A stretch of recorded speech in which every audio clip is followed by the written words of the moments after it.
late again. Richard Hi, yelled at guys. me. He didn't really yell at me. He just said I'm being late regular.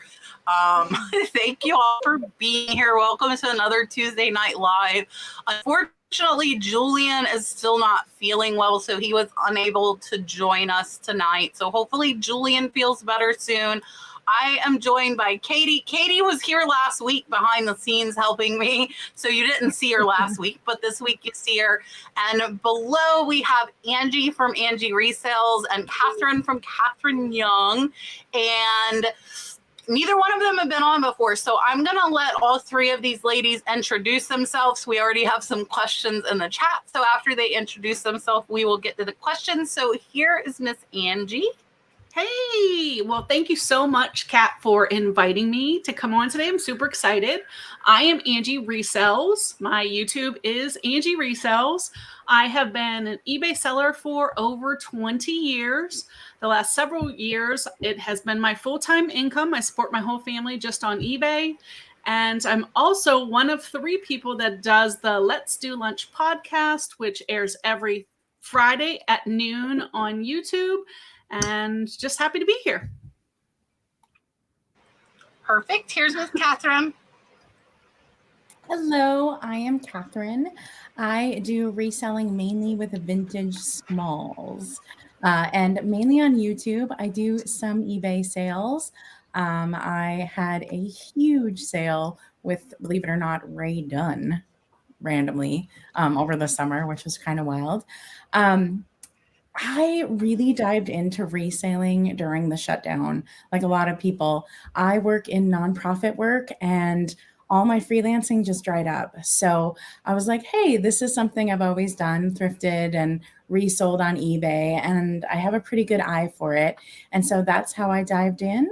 And the beginning of this year, for the first 6 months, it was actually my full-time income. I am now back working the 9-to-5 grind. I do graphic design and marketing for education.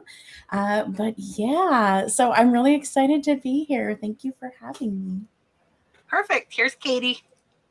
Hi, guys. I'm Katey Reeds. I am on YouTube, Instagram, all that fun stuff. I sell on eBay, Whatnot, Etsy. I dabble in some YouTube auctions. My item product of choice, I guess, to sell is books.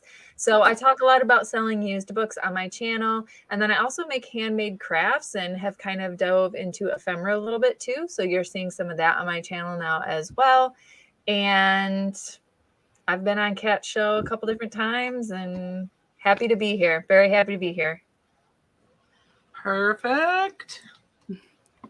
All right. Dom just messaged me. The final for the thrift battle is now set for October 5th. October 5th at 9 p.m. So it will be me and George. And I think the winner gets like $800 or something. Wow. This has been going on for years. Nice. And it comes down to me and one of my really, really good friends, George, the antique nomad. So it will be fun. It will be fun. All right. Jeremy came in early before even 7 o'clock with his question. And he said, reselling can be hard. Everybody gets into ruts. How do you break out of yours? And what works for you when you have to psych yourself up to just put on pants? I'm in the hot seat, so that's me. Okay.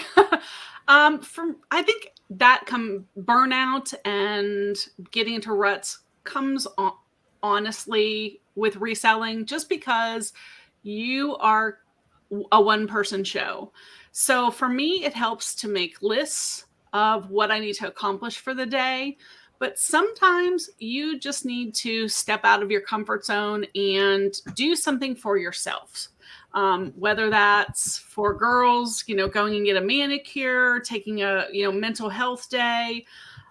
Just don't forget that you have to be a priority in your own life. And so I will, you could drive to the beach or drive to a place you love or have a picnic or watch something that is completely not reseller related. But then remember, this is your business. So you definitely want to keep your priorities in line and make sure you at least have a list of things that you have to get done for that day, so you keep your eye on your mission. I basically second that. I say give yourself grace and also give yourself a break. That is really important. I would rather give myself a small break than completely burn out. Because I've watched definitely other YouTube creators like myself. Being part-time, I'm a little different than full-time, but I've definitely noticed a lot of part-time creators just burn out because they push too hard. So I absolutely second giving yourself grace and taking a break. So, yeah, definitely agree with the ladies below me. I recently started full-time after having my son. And that was a new experience for me because I had always been, part-time. I mean, I definitely worked full-time hours on it, but I always had that 9 to 5 life. And what I found is you can easily never stop working. With the 9 to 5, you come into the office, you leave the office. And so, especially working from home too, like during the shutdown, I found that as well because I was working for, the corporate world and banking. And during the shutdown, like work never left because I was working from home and it was always there. So I had to remember how I handled it back then, now that I'm working full time in reselling. And how I handled it back then is I had an area that was strictly work only. And that helped me having that physical boundary. And then with reselling, getting burnout, especially with YouTube and everything else, like when sales are slow, it just feels like you're doing all this work and not seeing results.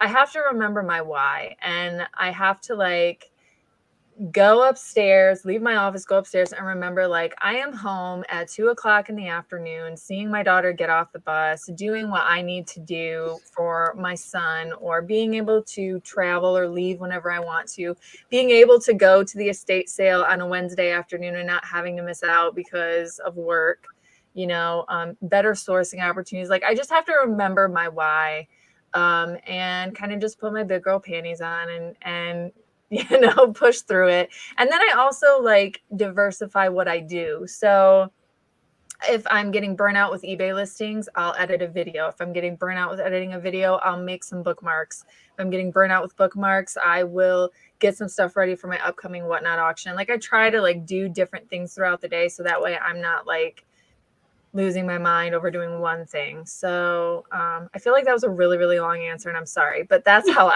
kind of handle it. Yeah, I agree with everybody else. I'm kind of in a rut now with having been sick off and on for 4 weeks now. Mentally, it's really, really taken a toll. And I did my video talking about that. I think sales are down because I'm not feeling good enough to do what I would normally do. So I'm in one now. I'm trying to break out of it. It's funny. I was talking to Katey last night. I planned on going thrifting all day today. What I did to break out of mine was create a new YouTube channel for thrifting. Not everybody can randomly do that, but and then Brad is really sick still. I'm feeling better. Dalton's feeling better. We were woke up by Brad 4 times last night. We got absolutely no sleep and I got nothing accomplished today. So it's really, really hard. So I'm still trying to break out of mine. I did make the channel. I'm going to try again tomorrow to go thrifting.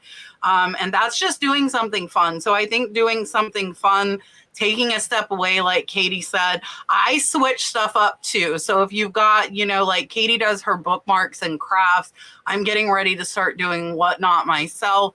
So I can go through my jewelry and stuff for my Whatnot sale. I'm going to be cataloging it starting tomorrow. So that just gives, I think, one more, it's another revenue stream, but it also breaks up the monotony of just listing on eBay, listing on eBay, listing on eBay. So, and I think thrifting or rewarding yourself with sourcing is a really good way. So oh, okay, I listed 10 items, I get to go shopping. So I think for everybody that kind of can help because getting out and doing stuff definitely helps. And yeah, sometimes you just got to make yourself do it. You got to be okay, I got to do it. Which might not be fun, but if it's your only income, I think it's something you have to do it. That's the way you're making money. I'll probably put drafts up tonight until I go to bed because I haven't listed anything all day today yet. So yeah. Katey, Australia is in the house. Michelle from over in Australia says, hello, ladies. One thing that irks me is when buyers don't use capital letters in their name. What is something that irks you on eBay? And she said, g'day, y'all. Aw. I think something that really irks me is when people ask for measurements on clothing, even though I have measurements listed in the description, because every time they ask for a different measurement, 95% of the time, they don't buy it. So I will take the time to go and find the measurements, and then they ghost me. It's just, ugh, it irks me. That's why I don't answer them. Yeah. So I'm going to answer on YouTube that question just because I don't sell on eBay as much. And for me on YouTube, what really irks me is people in the comments will tell me things that they really want me to find. And then when I go find them, no one buys them. Yep, I agree with the ladies below me on all those things. I would say a recent kind of annoying thing that's been happening to me is I will get an offer on eBay and they will put in the message of their offer, this is a fair price. First of all, I'll decide. Thank you. So that just kind of gets me a little feisty, and that's a quick way to get declined. And I never decline. I always counteroffer. Tay can tell you guys that. I always counteroffer. But that's a quick way to get declined with Katey Reeds. Yeah, and mine's pretty similar too. I actually had somebody that sent me an offer of 30% of my asking price. I declined. If it's less than half, I decline. So they sent me a message and said, you know, it would be much faster and take less time for both of us if you just countered. And I wrote them back and said, you know, if you sent me a reasonable offer, I'd be happy to, and left it at that. Like, you know. So now I've gotten them, I think I've gotten them up over $100, but we're still like $50 away. Oh my God, you're still going at it? We are, and it's a week later. Wow. We are still going at it, but I'm less likely because like, don't tell me how to run my business. Just like people telling you it's a fair offer. Like, I'm glad you think so, but you know, don't. It's the whole don't tell me what to do. Like, yeah, that's it, Kat. That's exactly don't it. tell me what to do. Don't tell me what to do. All right, let me give Michelle her dolphin, and then I think we have another super chat as well, but I don't want to forget the dolphin. So Michelle, here you go. Super chat. I see a crab. Who's the crab? The crab is the crabby picker. That makes sense. Says, thank you so much for all the words of wisdom. Kat, you were great, as are all of the guests. I appreciate you all. The crabby picker, were you around when I made like thousands of dollars off of crab brooches? I'm curious to know because I don't remember seeing you, but I made thousands of dollars off of crab brooches. So people remember me for crabs. Yes, for brooches. All right. Thank you so much. Here is your dog. Super chat. All right. Miss Elizabeth says, what is your favorite item to sell and is it your most profitable item? Favorite item. I think my favorite would be plush, especially little animated plush. And they're not the most profitable, but if you can get some of the older gemmy animated plush, they can sell pretty well, anywhere from, $30 on up. So I love looking for those. But my mom and I have a little space in our heart to like find little new homes for all the plush that otherwise wouldn't get a home. Unfortunately, they're difficult to store. But you can get them really cheap and you can make good money on them, but not the most profitable by far. So my favorite items to sell, the whole group is slightly controversial. I like selling items that have a little bit of damage that are high-priced items. Because I feel I don't know if I have too much empathy, but I feel like I'm saving something. And I feel like if I can give it to somebody at a much better deal, but still make a really good profit because it had a little chip or something, those are my favorite items to sell, because I feel like that person was probably watching that eBay listing just hoping another one of those would come up, you know? And I don't know. I love that idea of like saving that item. I would say it tends to be pretty profitable. Yes, it could be more profitable if it was undamaged, but hey, I'll take 8 or 10 times what I paid for something instead of the 20 times just because there was a chip. I'll take it. So Nice. Well, because I am a bookseller, my favorite types of books to sell are Easton Press. They're just really pretty. They're a specific publisher. Their binding is really nice. Those are my favorite types of books to sell, and those are the more profitable ones. They have just kind of like this cult following of people that love collecting, the Easton Press version of the books, So those are definitely my favorite type to sell. For me, it's probably Native American stuff. I absolutely love Native American stuff. I just got 10 trade iron arrowheads in. I paid a lot for them, but just touching them was so cool because they are so old and they are so cool. And that's a really broad kind of genre, but like I do my Kachina dolls, I do sand paintings, Native American stuff. I just absolutely love it. I got some baby moccasins in today too that are handmade and antique, and I just love that stuff. I absolutely love it. I've gotten a lot of Native American jewelry that I'm going to do on Whatnot, so I'm excited about that. Just like the color, the background, the history. I really, really love it. Is it the most profitable? It can be. It can be. I made several $100s on Kachina paintings. Same with Kachinas. And I keep them, I always look because they're right up here on my desk. I keep them where I can see them because I really, really like them. So they can be, but not necessarily. Some of them are really low profit, but I still love them. So I would do it whether I was making a bunch or not, just because I really, really like them. All right, Mr. Richard, who, thank you for sharing everybody's links and helping us out. We appreciate you every week. Richard wants to know, do you use social media to boost your YouTube views? I could say that up until recently, I did not, but I went to FlipCon and got a lot of great information from like Carrie American Arbitrage, who is, really great at doing shorts. And so I have started now doing not only YouTube shorts, but Instagram, Facebook, TikTok, and using one service to help you send them out to all of those is really, really helpful. And that seems to be working, at least getting a lot more views and just people recognizing who you are in the community in areas that might not otherwise, not everyone is on YouTube all the time, but they might be on Instagram. And so it seems to be helping, at least of getting myself out there a little more.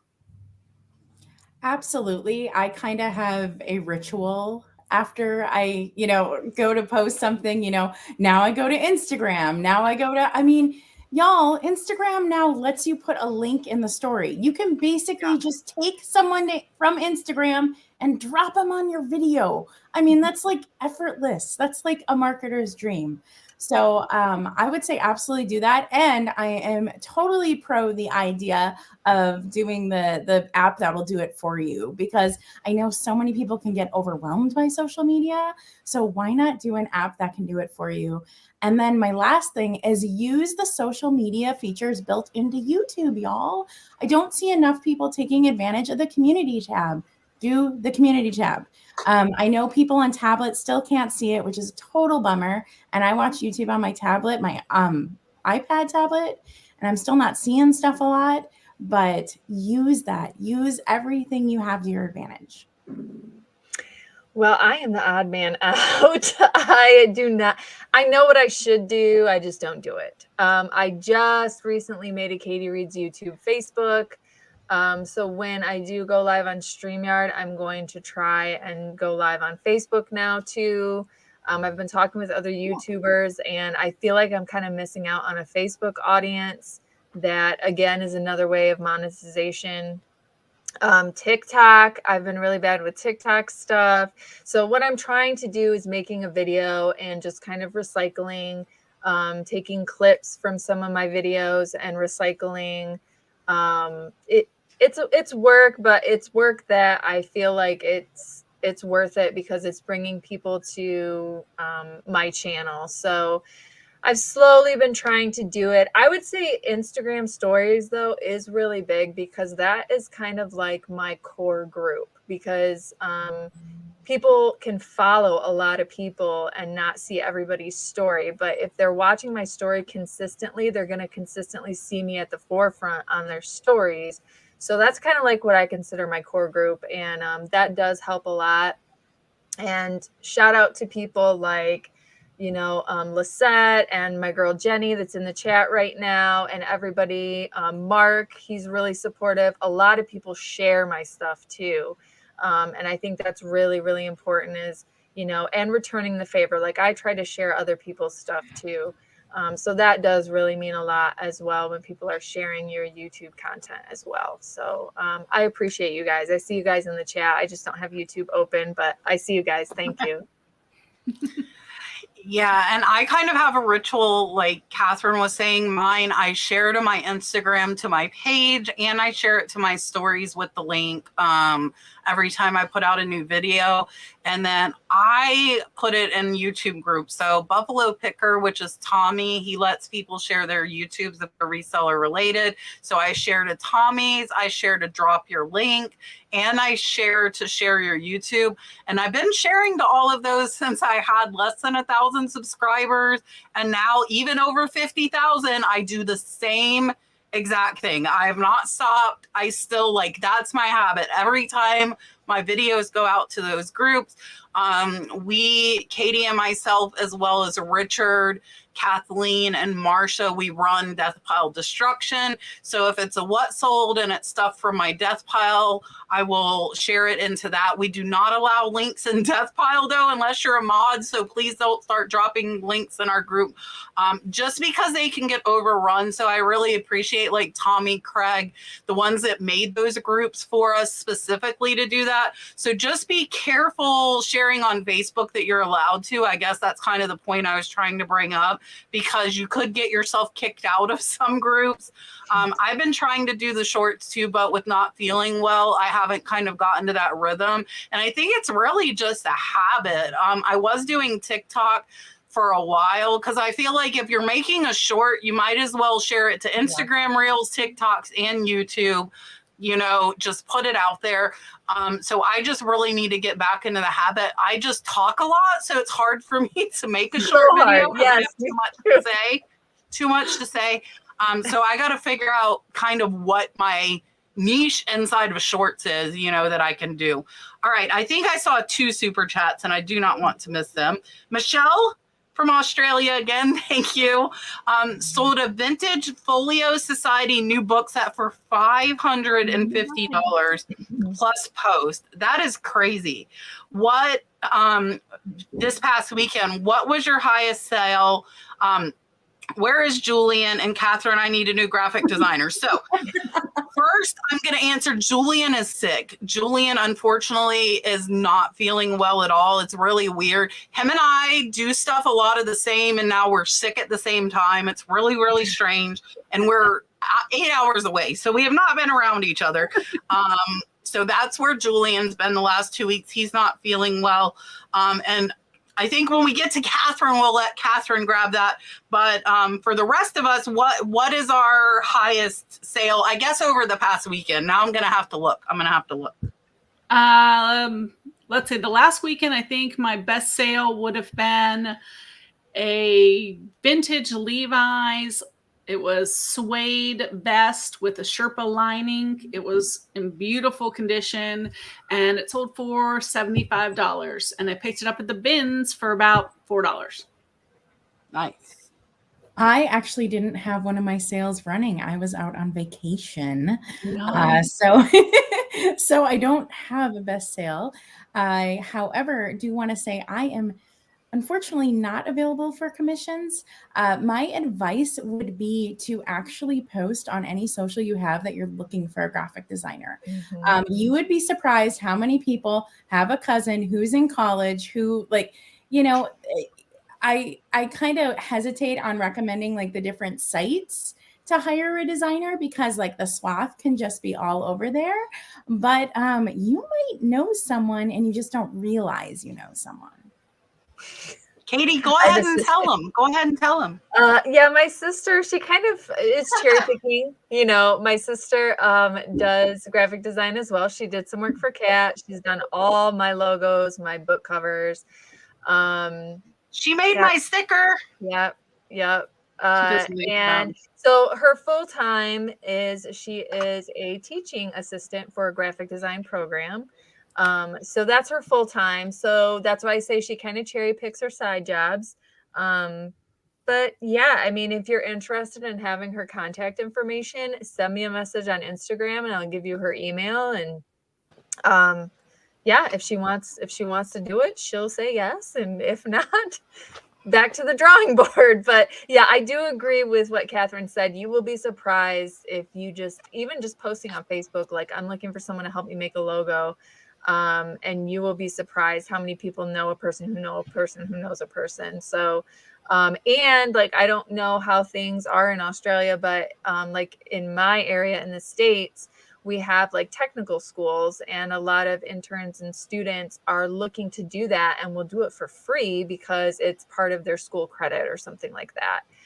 So while I'm not like an advocate for not paying people for their work, in some cases it can be a learning experience for them. And you may have to have quite a few edits with a student than you maybe would with someone else. But, and then as far as my highest sales for the weekend, I had, there's an author that just kind of does well for me. He does children's nonfiction books. His name's Walter Buer. And I had a set of 7 of his books that sold for $60 plus shipping. They were ex-library acceptable condition. And it sold for $60 plus shipping. And I got it through my free book pickup service that I do for schools and colleges in my area. Perfect. And this was you guys see my weekend sales on my Monday what sold, so everybody's seen that. But I have a teacup, guys. Teacup and Ainsley sold for $96 today. Nice. Of all things, right? Of all things. So just under $100, and I paid less than $5 for that one. So that's my highest one. Let me grab Patty. Oh, let me give a dolphin, and then we'll answer Sunkissed, because I don't want to forget the dolphins. All right. Michelle, here is Charlie, the dolphin. Super chat. There. Okay, now I have to remember to give Sunkissed hers too. Sunkissed, I like your new picture. Sunkissed has a picture with a horse now. Sunkissed hasn't had a picture before. I like it. Sunkissed says, when do y'all start listing Halloween and Christmas? And what is your favorite or most profitable holiday item you sold? And she loves Catherine's kitty cat. You start listing Halloween and Christmas the second you get it. All year long, I sell Halloween and Christmas. Some of the most profitable things for those holidays I've sold January, February, March.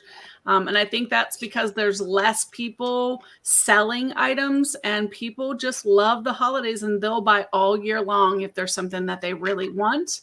Most profitable, gosh, I love selling holiday stuff. So blow molds are amazing. I'm not afraid to ship them, so you can make a lot of money on blow molds. But things like Mr. Christmas and vintage ornaments and things, there's so many holiday things.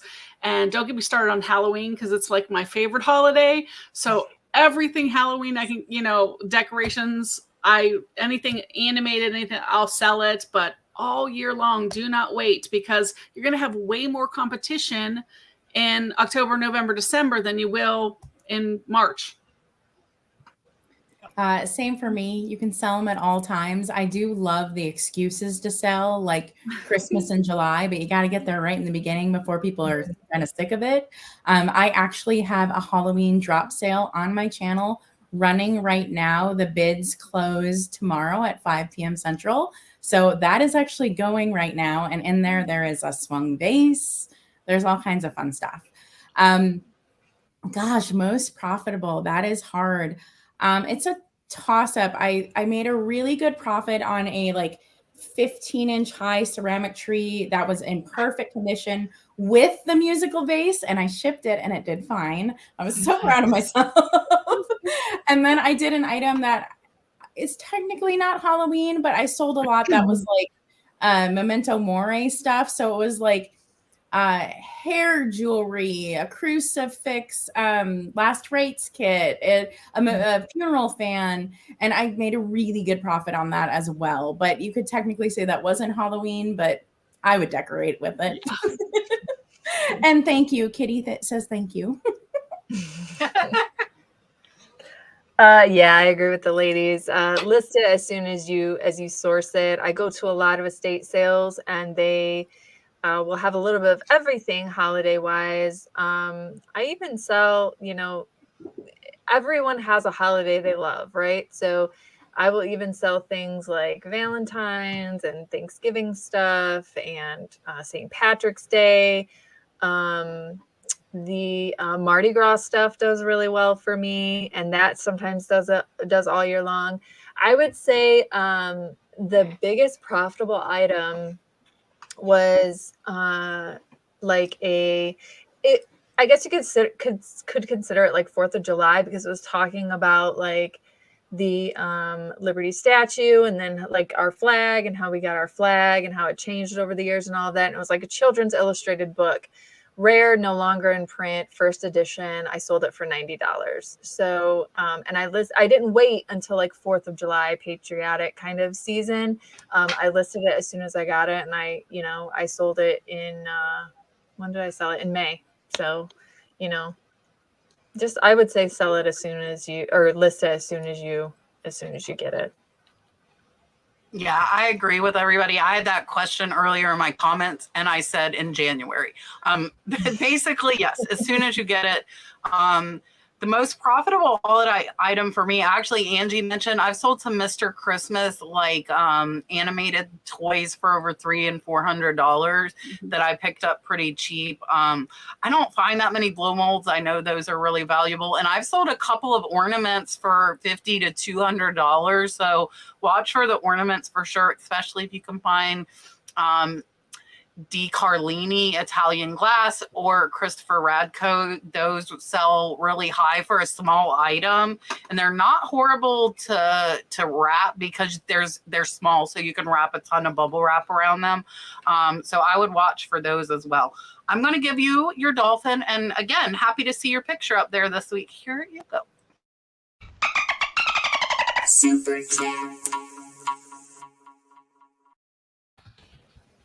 All right, now, oh, damn, I missed that. And Deborah, that sounded like I said damn. I didn't say damn, I was saying Deborah, but now I just said damn. Sorry, it snuck in there. It did sneak in there. So Julian normally watches the bottom of the chat. Katey has those same permissions. So Katey has admin, and she can click on everything just like me, which is nice. So I'm glad Katey's here on the front end today. Yeah, but I didn't see it. So that's why I have somebody else watch, because there's so many in chat. I missed them. So I'm glad Katey saw it. So Miss Deborah, thank you so much. Here's your dolphin. Super chat. All right. Miss Patty wants to know if any of us are doing haul sale. I am not, and I probably won't use that service. Nope, I've only heard of it, haven't looked into it. I just listed my first 2 lots on wholesale. I am using it primarily because way back when last year, I was doing book reseller boxes because I do a free book pickup service. I literally have a storage unit of just like, I get a lot of books. And some aren't quite in the profit margin that I need for an average sales price, but there could still be money, made for someone that maybe wants to start getting into books. So I sell them super duper cheap because I have no cost of goods into it. So I'm selling them super duper cheap to other resellers that might be interested. So I just listed my first 2 lots. I'm going to list a few more, but I'm just kind of waiting for feedback, waiting for some things to sell. I would say wholesale is really new. So I don't know that the buyer, it's kind of like Whatnot. It's growing into its buyer market. So I think as bigger people or more people, either way, bigger YouTubers or more people start talking about it, I think the buyer market will grow on that. But yeah, I'm slowly getting into that and just kind of advertising it as like my platform for reseller book boxes, if there's any interest. Yeah, and I just looked. I've sold 7 lots on wholesale now. So I actually am out of stuff except for jewelry. And I was like, nothing selling. Now everybody wants stuff and I don't have stuff. And so I have went and bought more stuff. I am working on getting vintage linens, which people said they wanted. I'm getting jewelry both for Whatnot, and I'm hoping to have some extra jewelry for wholesale as well. I do have earring lots up on there now. But I agree with Katey. It's new. We're really new to trying it. They partnered with us for Death Pile Destruction because it's really, really good service for that, because you can, put the bulk lots on there. I was hoping to be able to get stuff just for that. And clothing didn't seem to do well. And then now it's sold out and people are emailing me, asking me for clothing. So maybe I'm impatient. I think a lot of it's I'm impatient. I told Katey that. I'm like, just tell me to calm down, and you all can just tell me to calm down, Kat. It's not going to happen that fast. So I like it. I was doing my wholesale lots on my big cartel site, and I couldn't do calculated shipping. So I would actually lose money when I don't have that much profit in them. And if it went to somebody on the West Coast, I actually would end up not making money at all. So I really like wholesale for it because they do calculated shipping.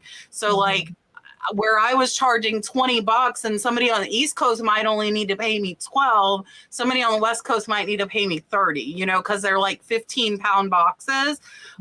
So that's what I really, really like about wholesale versus me doing it on big cartel, because I don't have any calculated shipping on there. So I like using it for that. And I have went on a shopping spree, and I'm hopefully will have some more lots up there. And I am putting all of my thrift hauls from my new channel from Kat's Treasure Hunting. All of them are being listed on wholesale. People ask for smaller boxes, but it's just easier to throw everything into one box. Basically, if it'll fit in a 14 by 14 box, I would rather just ship it all out at once. But with the linens, I'll try and make some lower cost for those of you that might not be able to afford a bigger lot. And I think Whatnot's going to be a place, because if stuff doesn't go high, I'm starting most of my stuff so low, there will be reseller margin on that stuff. So you might be able to source on Whatnot, even if it's by the item, because stuff that's going to be worth 15, 20, 25, I'm going to be starting at $2. So there's room there, especially since they combine shipping. I see Scott's paying me to wear his shirt, and that's a lie. Do not believe that. I'm kidding. I think I have someone before Scott. Oh, Beachwalker. With the amazing, amazing pick. I am selling consistently when I list consistently. That is an amazing concept. That is an amazing concept. What a correlation, right? Thanks to you and your guest, and for the research videos. Thank you so much. Beachwalker sends super chats every week. I really, really appreciate the support. It means a lot. Here is your dolphin. And then we'll get to Scott paying me, but not really. Super chat. I have to see what he the says. Super sticker too. Oh my gosh, I am not seeing any of them. Katey, I'm so glad you're here. You're sneaking in. Miss Reenie, I think it's Reenie. I hope it's Reenie. Miss Reenie, thank you so much for your $4.99 super chat. And Katey, thank you for helping me. I appreciate it. Here is your dolphin. Super chat. And now I present. And then Scott, and then Batman. I see Batman for the swear jar. He's paying for my curse words. I won't curse again. I'm not trying to get you to pay me to curse or not curse. He's putting it in the jar for me. And I am wearing his shirt. It's really funny. Look, guys, so I'm going to show you because I've been recording more than one video in a day. Look, I have a wardrobe now in my shed. This is my Illicit shirt. So now I have a wardrobe in my shed because I'm like, I don't want him to think I wear the same shirt all the time. So now I have 4 shirts out in my shed so I can like change if I'm like, oh, I'm going to do another video today. I do that and too. Scott's shirt is in the rotation. I like it. All right, here's your dolphin, Scott. Thank you for paying for my swearing. I appreciate it. Super chat. Okay, one more super sticker that's relevant to what we just talked about. Miss Michelle, wholesale is not yet international. They are working on it, and the ladies that run it are actually Canadian. So they are international themselves, but it is not yet international. But I know that is something that they are working on for sure. Here's your dolphin. And Super chat. I got a little click hack me there. I cut my own I self was off. like, what? What was that? Cat, what are you doing? I'm making sure I get the dolphin. Where is Batman? Who is Batman? That is my friend, Sean. My whatnot buddy. Sean is Giacomo his last name? Yes. I like that last name. I think I said it right. Do you hear that? Well, Sean, she approves. did I say it right? Yeah, I mean, I got that's how I've said it. So if I've been butchering it this whole time, I'm sorry, man. Sean, thank you for supporting Katey. We appreciate it. Here's your dolphin. Super chat. It scrolled me. Did I miss any more? And I am like, last but not I least, did. Miss Marilyn, thank you. I love all the pictures today. Miss Marilyn looks very nice. It's nice to see pictures instead of just our letters up there. It's amazing. Miss Marilyn here. And if you guys don't want the dolphins, by all means, tell me, because there are some people who don't like the dolphin, and it's okay. I don't take it personally. All right, Miss Marilyn, here is your dolphin. Super chat. And it scrolled me. Okay, that is it. Okay, hold on. I'm scrolling. Scrolling. It bumped me down. It bumped me down. Where were I? I think I was still at 7 o'clock, unfortunately. Okay, I found where I was. I'm at 7:42. It's Cheryl asking an off-topic question. What fur babies do you have in your family, and what are their names? She said she knows Angie and Katherine love their fur babies. Yes, I do. Mine, I have a dog. He is a dachshund or a doxy or a wiener dog, whatever you want to call him. And his name is Oliver. He also goes by Ollie. His full name is Oliver Wendell Hot Dog. And he's the love of my life. He's a long-haired, scruffy little chubby thing, and I love him. So I have 2 cats, and that is all my HOA will let me have, or there would be more. This screamer right here who was yelling at me. Y'all probably heard it during the chat. This is Little Miss. She is 17 years old, and until a year ago, she never really even meowed ever. And then she realized if she screams like she's dying, Mom will come get her. So that's like a new feature. And then my other cat is Lily, and you might see her too. They both are very competitive about Mom's not paying attention to me moments. So nice. I have no fur or feather babies. Wow. I used to work for an animal shelter, so I did a lot of fostering, especially for pregnant cat mamas during kitten season. And that was always fun. um, and my one sister has an Australian Shepherd, and he is that I consider him like my nephew. Like that was the first like little guy after my daughter was born to kind of come around into the family. So I love him to death. And my other sister has adopted 3 cats, literally all within like a month of each other. So she adopted 3 cats. And so now I have a lot of animals to spoil and help out with. So, Aw. but nothing in the house right now. So I have 2 in the shed right now. We have 2 of my Hercules. Come here. Let's see if he'll come. Come here, Marley. There are 2 of them. They look exactly alike. They are father and son. Here's Marley. This is the son. So there are double of this. There are 2 of them, dad and father, or dad and son. So that was Marley. I have Hercules, Marley, Ruby. They're all little now. Now I woke them up. Now they're gonna be going crazy. And then we also have a golden retriever, Dandy. We also have 3 cats, Aria, Dee Dee, and Pig. Everybody sees Pig. I think a lot of people know Pig because he likes to come in the shed. And then we have 11 chickens, but only 1 is named, and Dalton named her Boss Chicken. So 1 chicken with a name, the Boss Chicken, because she's like mom. That's what he said. She's like mom. And then Dalton just got his hamster Foxy, and then we also have axolotls too.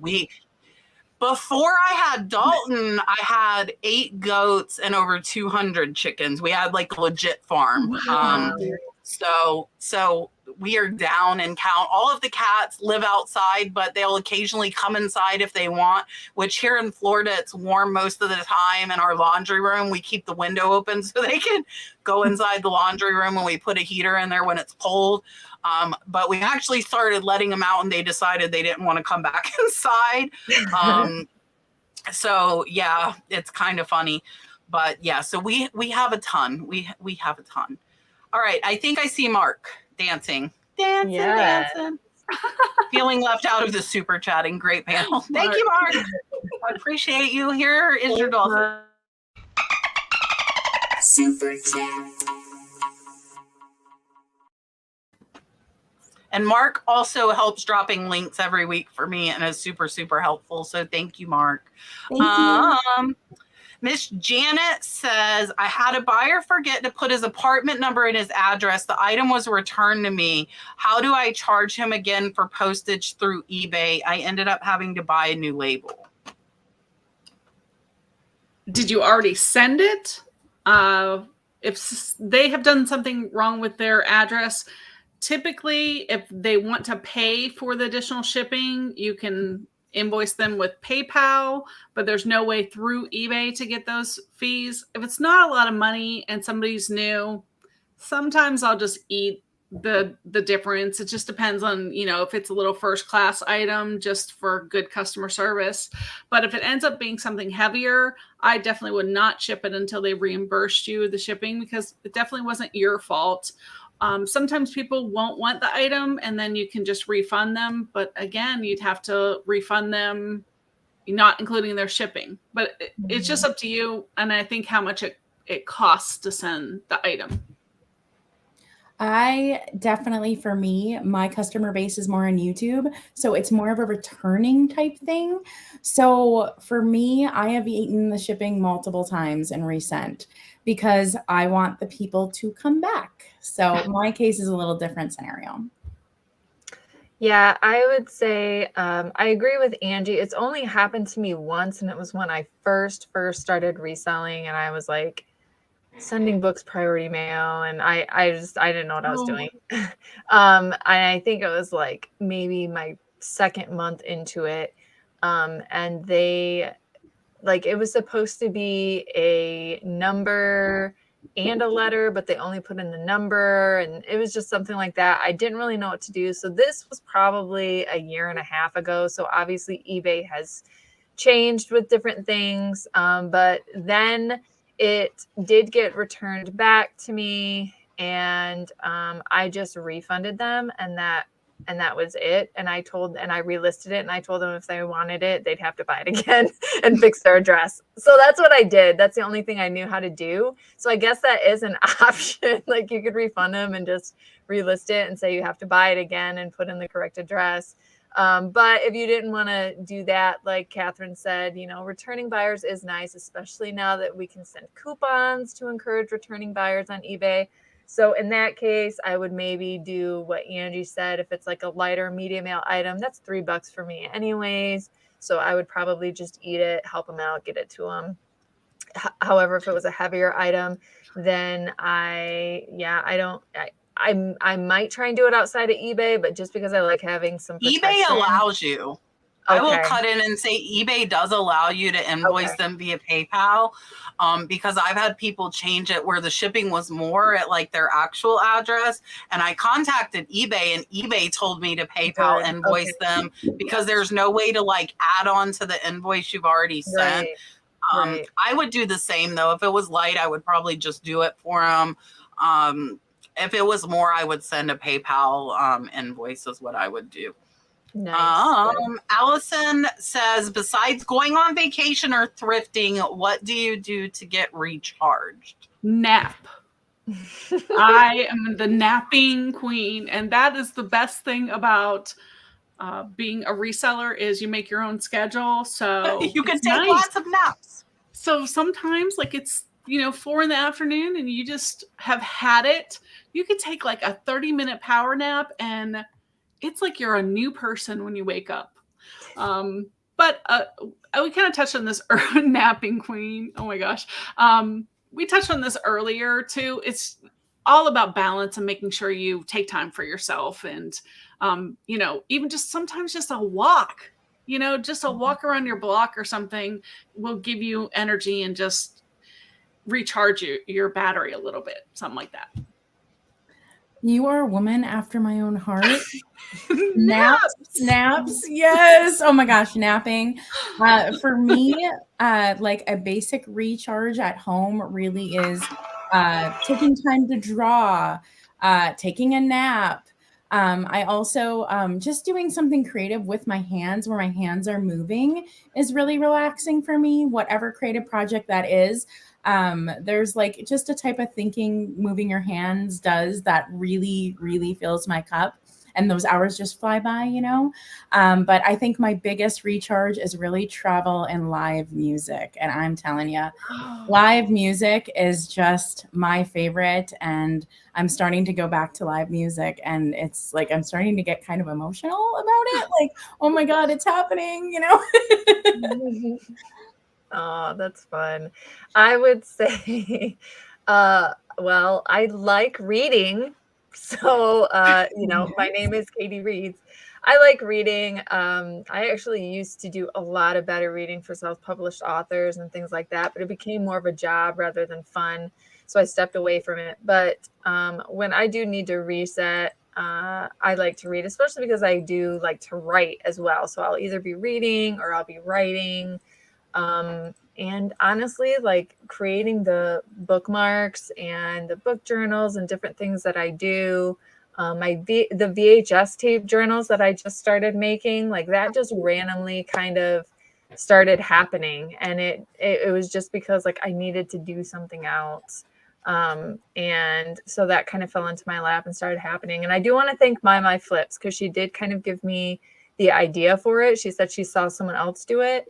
And then I just had to figure out how I wanted to do it myself and what it would look like. And it came to fruition. I would say if I need like a day's worth or multiple days worth, I'm not like a really big shopper, but I like, window shopping or going to like festivals, craft shows, art shows, just like fall festivals are like my jam. Like I love that stuff. And I may not buy a single thing other than some fair food, but I just love like being in that atmosphere and hanging out and seeing and smelling the candles. And, you know, I feel kind of bad. Like I'm like sniffing all their product and I have no intention of buying it, but I, you know, it's fun.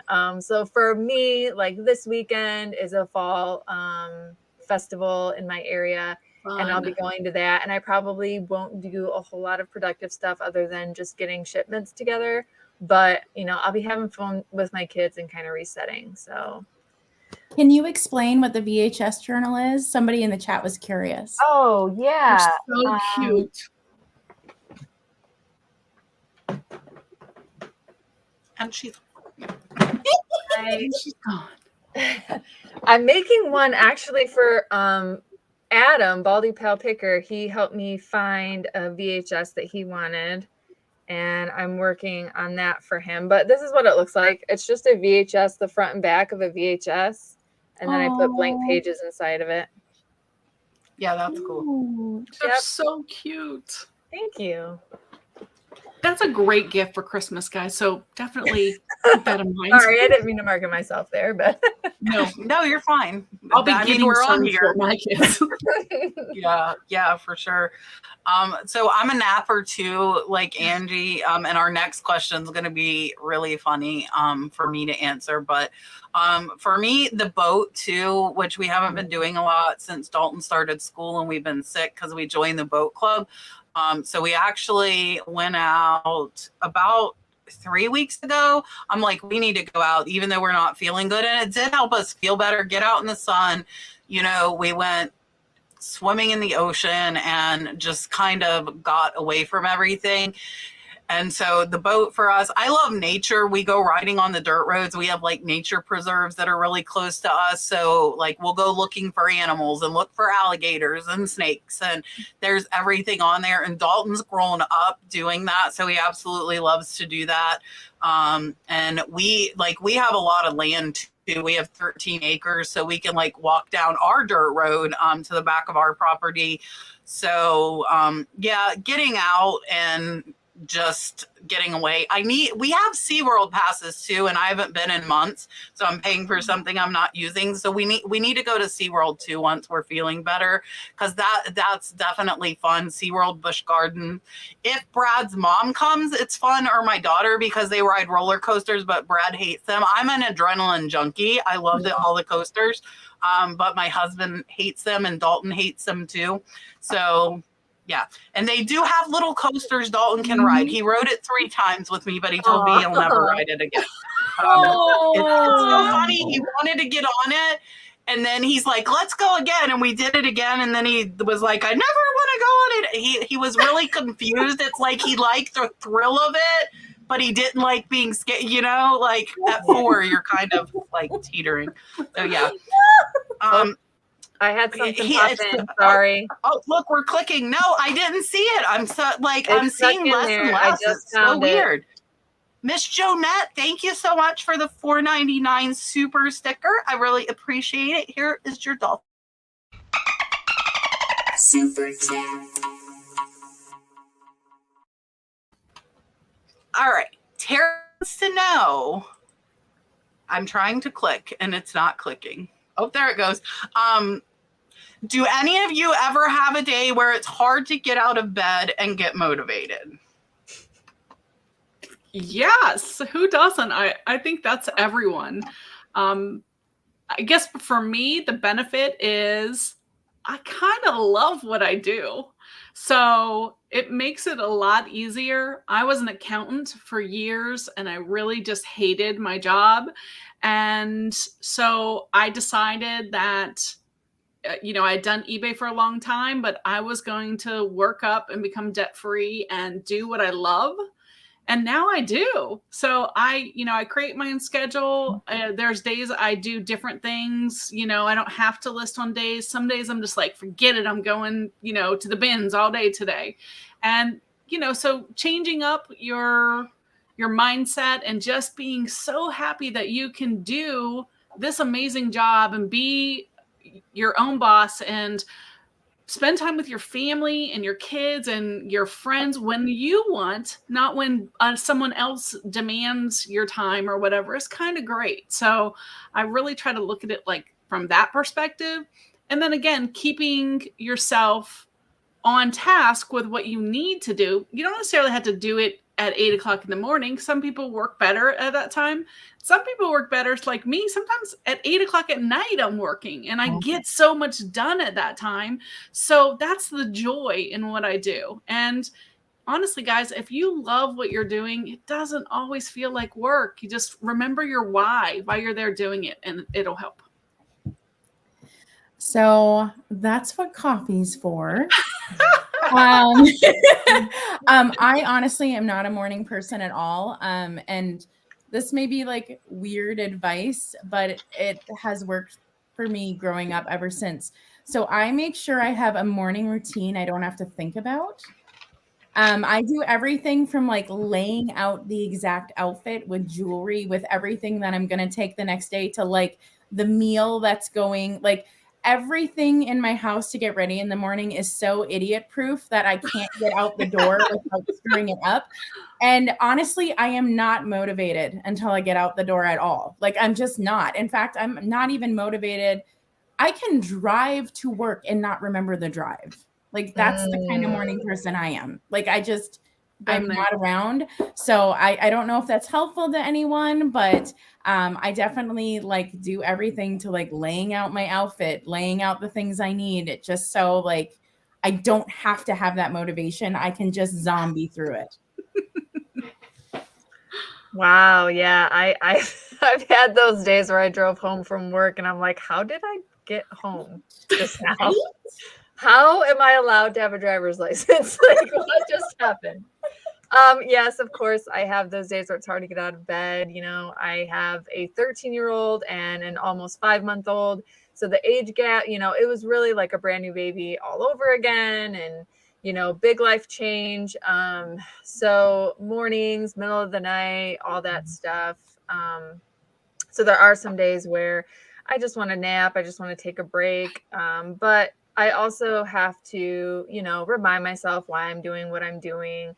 And why, you know, I also feel like some days, like if I'm in my pajamas all the time, every single day, it's kind of hard for me to get motivated. So some days, you know, I'll get dressed up nice, or some days I might do something with my hair, or, you know, I might do some different things that even though I may have no intention of like going out or recording a video or anything where my appearance might matter a little bit, I feel different. And so I do things that day differently. So, yeah, I think we just all have to kind of find our thing, and it's trial and error about what motivates you. You know, you got to try some things, and if it works, it works. If it doesn't, you know, move on to the next idea, the next thing that might kind of spark it for you.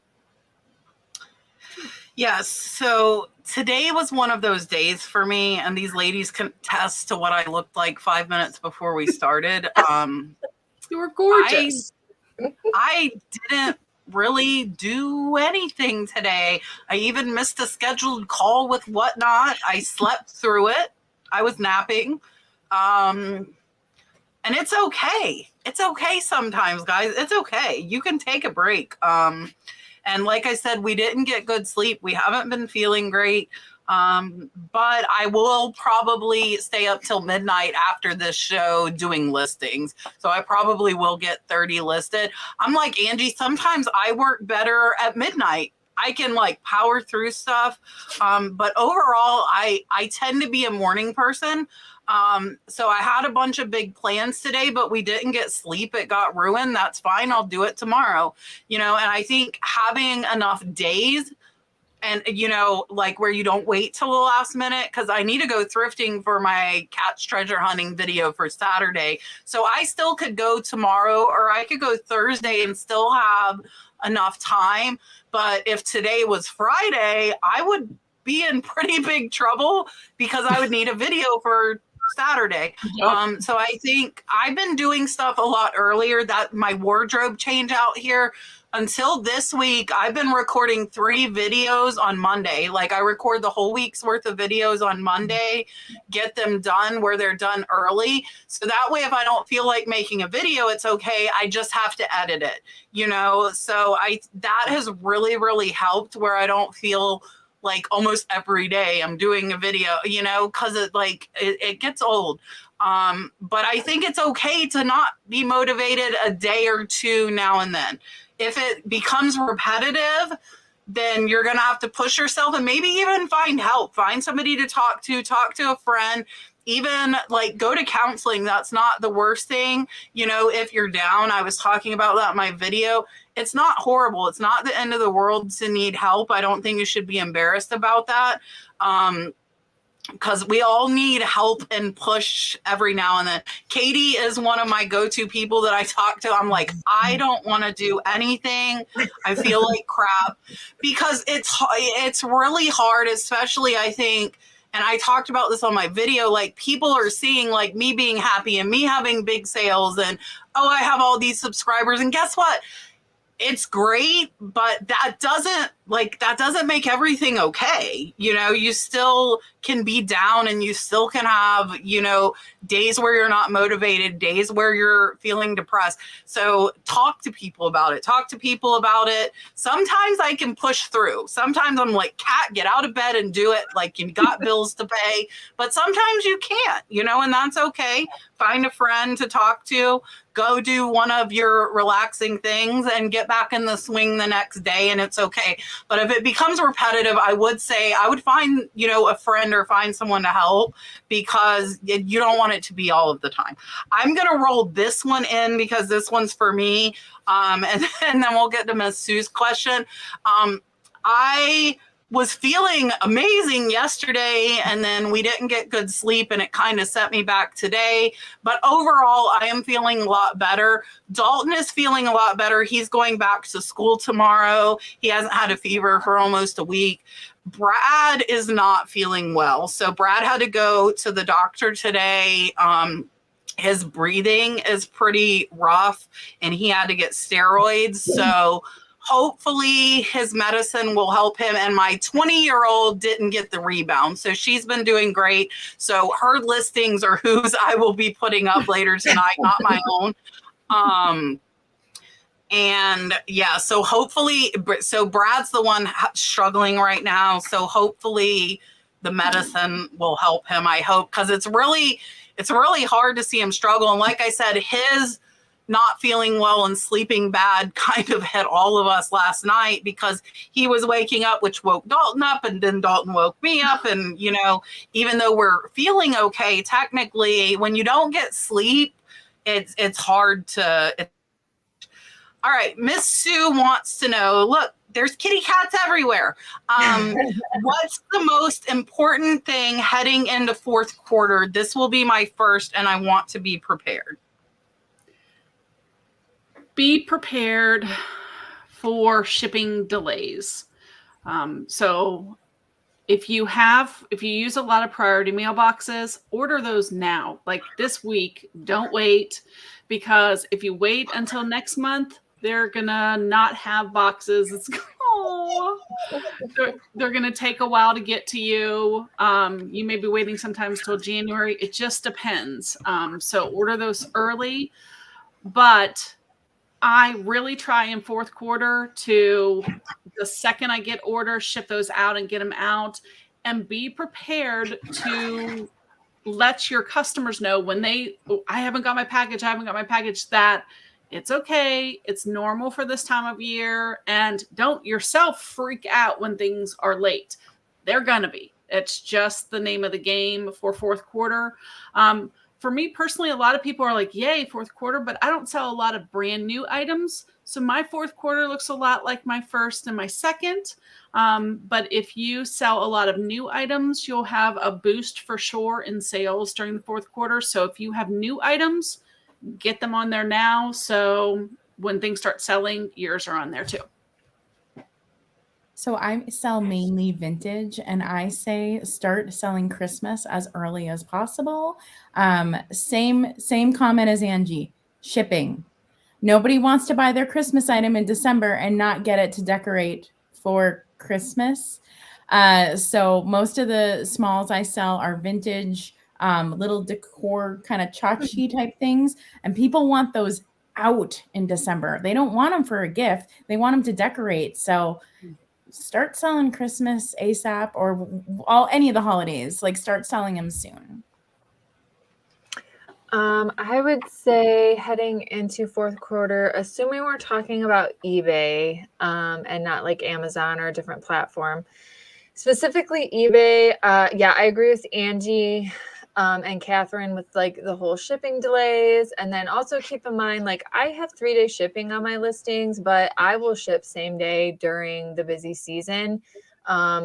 Sometimes I'll stop at the post office a couple times during the day, depending what time they did it, just because I try to give really, really good service during like that November and then early December timeframe, just because as much as I can hopefully fight like the super long delays, but at the same time, I do have to take in mind that their procrastination is not my emergency. So I have no control over once I've done my part. And while I do want to give good customer service, it's also like they have to have realistic expectations on their end as well. So it's a double-edged sword sometimes for me. I go back and forth with that a lot every single year. It's like always like this guilt of trying to get things to people in an adequate time frame. That making sure you have your shipping supplies in order.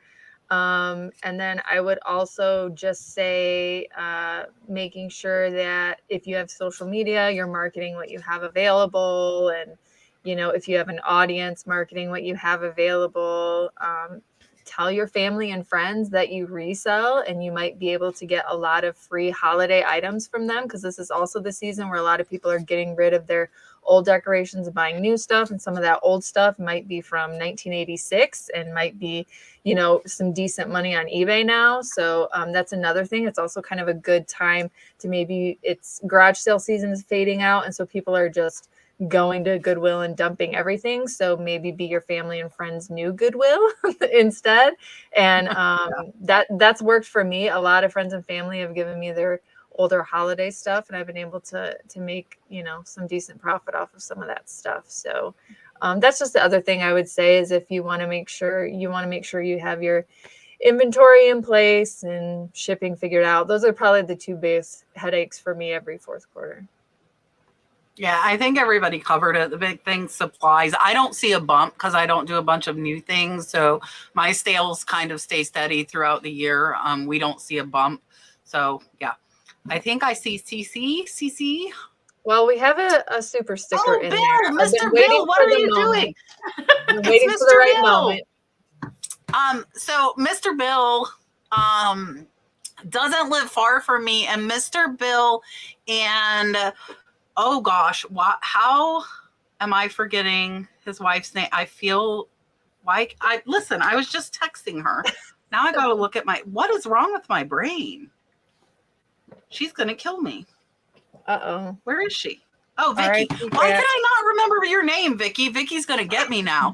Like, I'm like, Mr. Bill, and oh, you want to hear something funny? So I actually messaged Vicky to see if she want to go thrifting with me because she lives where I was going to go, and which is Mr. Bill's other half. And I called them Bick. And Brad knew what I meant because we know them. They came to Dalton's birthday party, and I combined Bill and Vicky. I called him Bicky, I think. And Brad's like, the crazy thing is, I know who you met. And so it's funny that I forgot her name now. I have a celebrity name. It's funny because Mr. Bill answered a message I sent him a month and a half ago earlier tonight. I'm like, Mr. Bill, that was August 3rd. So Now I forgot Vicky's name and she can come get me. So Vicky, if you're watching, my thrifting didn't happen today. It might go tomorrow. So I'm going to message you tomorrow. But Bill and Vicky both helped me a ton at my in-person camps.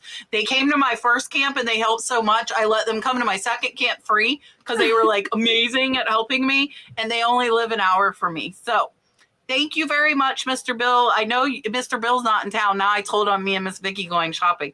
Thank you for the super chat, Mr. Bill. Super chat. We have I can't another believe one. I forgot Vicky's name. Michelle's giving you all her SeaWorld, profits yes. tonight. Oh, I love SeaWorld. Michelle, thank you. Michelle always sends me lots and lots of Australian super chats. What are Australian dollars called? Somebody tell me. I almost Who said knows? pesos, so don't ask me. We're not in Mexico. Okay. All right. Michelle, thank you. Somebody tell us what Australian dollars are called. There you go, Michelle. Super chat. Oh, dollars. oh, dollars, yeah. Oh, perfect. Australian dollars. That's easy to remember. All right. CC Fab Flip Lady, which she will be on the show coming up here in the next couple of months with me. CC came to my camp too, in-person camp. CC said, what is the one thing you did that you believe grew your channel the most? Right now I'm gunning for my first 1,000 subscribers and I'm impatient like Kat. I think in this community, reseller community, I think that follow what Kat did, which is when you have a new channel, be annoying. everywhere. Be everywhere. Really go and support your fellow resellers and be in the lives and comment to other people and just be present. Obviously, consistency in your videos is the other thing, because at one point, Kat and I had the same number of subscribers way back when, but I had surgery and I was fed up for like 7 months and I didn't do it. And so it's, and then my surgery, I was out for like 5 months straight.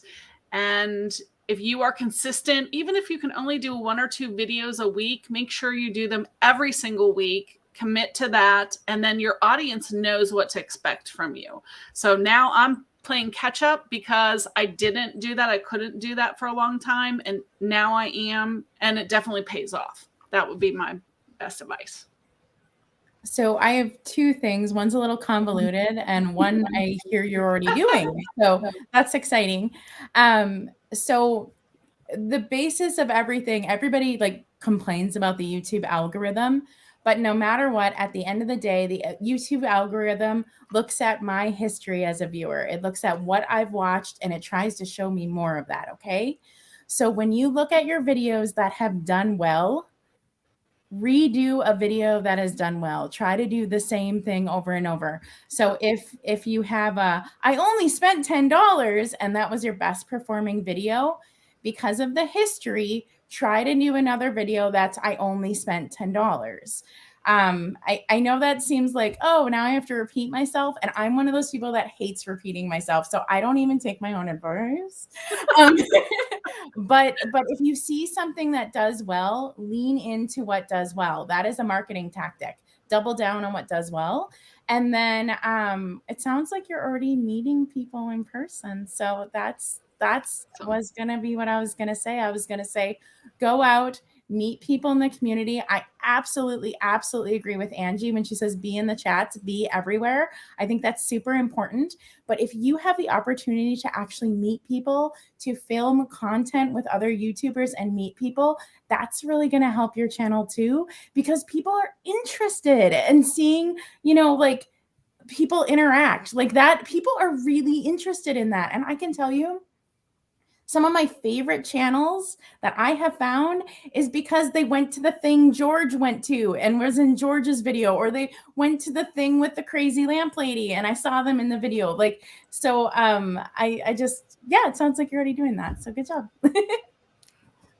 I think what helped a lot for me when I first started out, also was I accepted almost every single invite to be on someone else's show. So even if I kind of barely knew them, which now I still do that, but like I'm a little cautious with people I don't know because I don't know what I'm getting into because of past experiences. I won't say anything, but yeah, like just past experiences that I've had. It's like, oh man, I don't know what I'm getting into. But I I would say that that did help me a lot. I met so many people. I mean, if I wouldn't have accepted Derek and Regina's invitation to go on their show before I even launched my YouTube channel, I would have never met my boyfriend. So Yeah. it's like there's so many opportunities with going on other people's show, meeting people in person, going to, classes like Kat had the in-person classes, conventions like what my boyfriend has, going to things like FlipCon, just taking kind of doing the investment with that. And how you can kind of justify those trips is just thrift while you're there and pay for your trip that way. And kind of justify the cost that way if you really need to do that. But I would just say doing that, accepting every invite I had to go on other people's show. And I made a lot of friends that way too. Like even some people that I didn't really know before I did a show with them. And, now we have that reseller connection buddies type thing, my internet buddies, my in real life buddies, they're in real life and internet, So that's another thing I would suggest is definitely popping on channels that you're invited to come on. Yeah, I think that being there, everything, and like and I've said it before, I don't want to underestimate. Like I was spending 40 hours a week in chats. Like I'm not talking like 2 shows a week. I'm talking every single live show I was in the chat. Like our questions, because people come and put them an hour beforehand, I'm not going to get through half of the questions. So being there, answering those questions that we can't necessarily get to, people see your name, they see who's helping them. And if it's over and over, eventually they're going to be like, who is that? Like, who is that helping me? Josh is one that I went into a lot, Harry Tornado, because the chat's so fast. There's so many people. There's no way he could get to them all. So I would help him. Sending super chats, which is what you're doing. I'm not going to lie. I sent a lot. I sent a lot of super chats in the beginning. The consistency, definitely like don't take on more. Like my new channel, I'm only doing 1 video a week. I don't want to commit to more and try to push more. If you can, I did daily, probably total for 6 months of the 3 years I've had my channel, because the more content does get more views, but it's hard work for nothing. You're making absolutely nothing. You're looking at the future. So I think you really have to be able to see long-term the potential of it and know that it might still not happen. It might still not happen. You need to love what you're doing and be doing it because you love it. And hopefully that will transpire into people seeing that in the videos and they will know it. And it's still, even where I'm at, like YouTube's hard. YouTube's hard mentally, emotionally. You look at the numbers, you wonder why your views are down. It's hard not to take it personally. I would try not to take it personally. But that's very, very hard to do. But I agree with Katherine. Like my research videos started from 1. It went very well. So I started doing more very similar to that on different topics. And now they're one of my most viewed videos. That is what one of went viral to 500,000 views. So pay attention to what your audience likes. And don't look at what they like for other people, because like my what solds do very well because I built my channel on that. But a lot of people's what solds don't get viewed. So it really depends on your audience and what they like. Do they like tips? Do they like you thrifting? What do they like? You need to pay attention to what people like you doing, not necessarily what they like seeing other people do, because it's not always going to be the same thing. All right, let me give you your dolphin before I forget. And message me and I will schedule you, I promise. I'm losing my mind lately. Here's your dolphin. Super chat.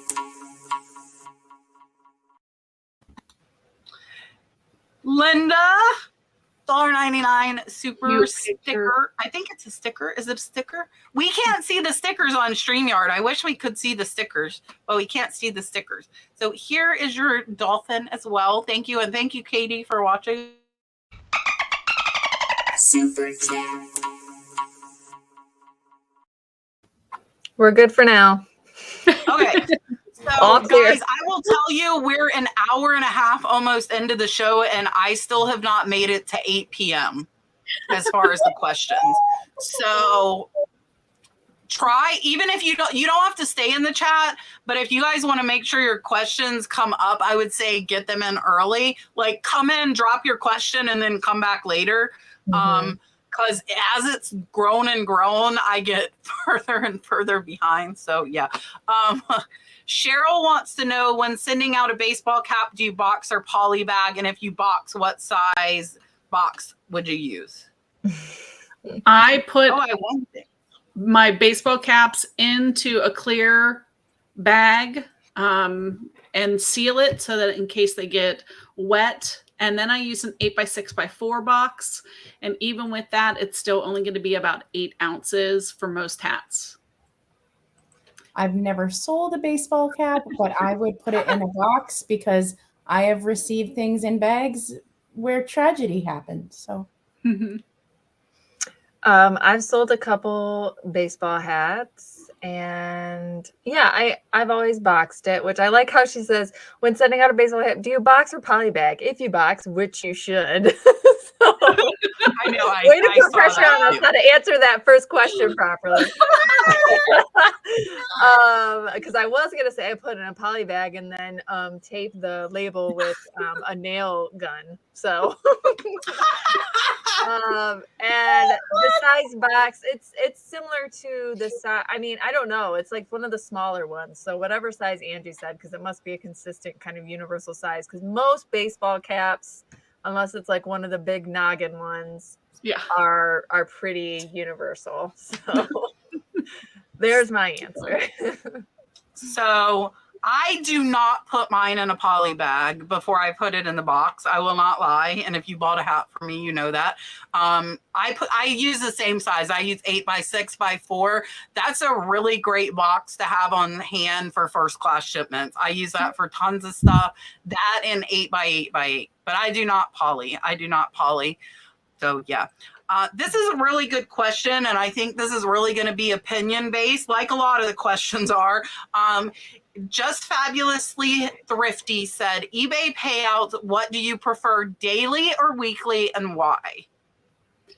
I think currently I do daily, though I haven't been paid for like the last 4 days. Currently, there's some glitch going on. And for me, it's not a problem because my shipping comes out of those fees. But for a smaller seller, if you want your shipping to come out of those fees, weekly might be better, because if not, you may be running in a deficit depending on how, it just would make it a little messier if you're only selling a few things and you're getting paid daily and you're not shipping the same day. But I've always just done it daily. I could do either. It doesn't really matter, but that's what I have it set up for now. So Angie basically answered for me, because I do weekly because I'm a small seller and I don't want it to run into the deficit. It just doesn't make sense. So Yeah, I chose weekly just because, and even with weekly, sometimes you have to be a little careful and make sure you ship things out immediately on the day that they send money weekly, because you can kind of get into like a weird gray area with that sometimes, even weekly. But there's some, because I do have 3-day shipping, I try to do next day or sometimes even same day, depending what time the sale happened. But there are some times where I have stuff going on or I'm out of town for the day and I have to do shipping the next day. So that's why I do like the weekly payouts. I'm used to weekly with Etsy, Amazon, it's bi-weekly. Like, I'm just kind of used to that payout schedule. So for me, as far as cash flow and finances, that works. I'm not gonna lie, with Whatnot, as soon as I get paid, I cash out, baby. I cash out right away. I don't wait. As soon as that money hits with Whatnot, I cash out. But everything else, yeah. And so with Whatnot, you usually get paid 2 to 3 days because most items are first class or priority. So with Whatnot, by typically the third day after my auction, if I ship out right away, I'm getting paid. So I cash out on that pretty quickly. But yeah, everything else is weekly, or with Amazon, that's bi-weekly. Yeah, so for me, am I frozen? No, Mm-mm. you're a little fuzzy, but you're not frozen. Okay, you guys were frozen to me, but now you're unfrozen. So for me, I do weekly just because it's less like inputs for my accountant. So like instead of them having to add in every day, I would say maybe if you're new and you need the money, to be sourcing or paying bills, then I would do daily. But for me, I don't. So I like doing it weekly. So it's just once a week thing. And I typically do the same for like Posh Mercari. I'll like every Friday or every Tuesday. One day of the week, I'll just pull stuff every week. That's probably what I'll do with Whatnot as well. Just because I have an accountant doing my bookkeeping. And if I'm pulling everything every day, I would drive him insane, I'm sure. And I'm not using the funds like right that second. So I would rather, let it build up and then have a once a week deposit coming in, almost like a real, like a real paycheck would be versus like every single day. So that's why I do that. I see Cheryl. Yeah. Well, the funny thing is, and like nothing personal at all, but the cap guy who only sells caps ships in poly bags. Not And, anymore. I guilted him into. Did he stop? Wow. Did he stop? Listen, me and him used to like go out because I'm like, no, I'm not shipping my hats in poly bags. I Does he shamed him really into ship it. in boxes Yep. now? Mm-hmm. Wow. See, Yep. I was right. That's all I gotta say. I was right. No, Exactly. okay, and that's kind of funny. Okay, here's your dolphin. We know you're not shipping in a poly bag, Cheryl. We know. Here's your dolphin. Super chat. Cheryl has the ultimate question. Any idea for boosting sales? They used to be good. I am listing every day and it is slowed down. eBay is finicky for sure. There's lots of things that you can do. First of all, I'm all about promoted listings and running sales. Now, I think I stole this idea from Kat, which is start your items higher and then put them on sale. So if I wanted 10, I actually listed it at 11 and then put it on 10% sale.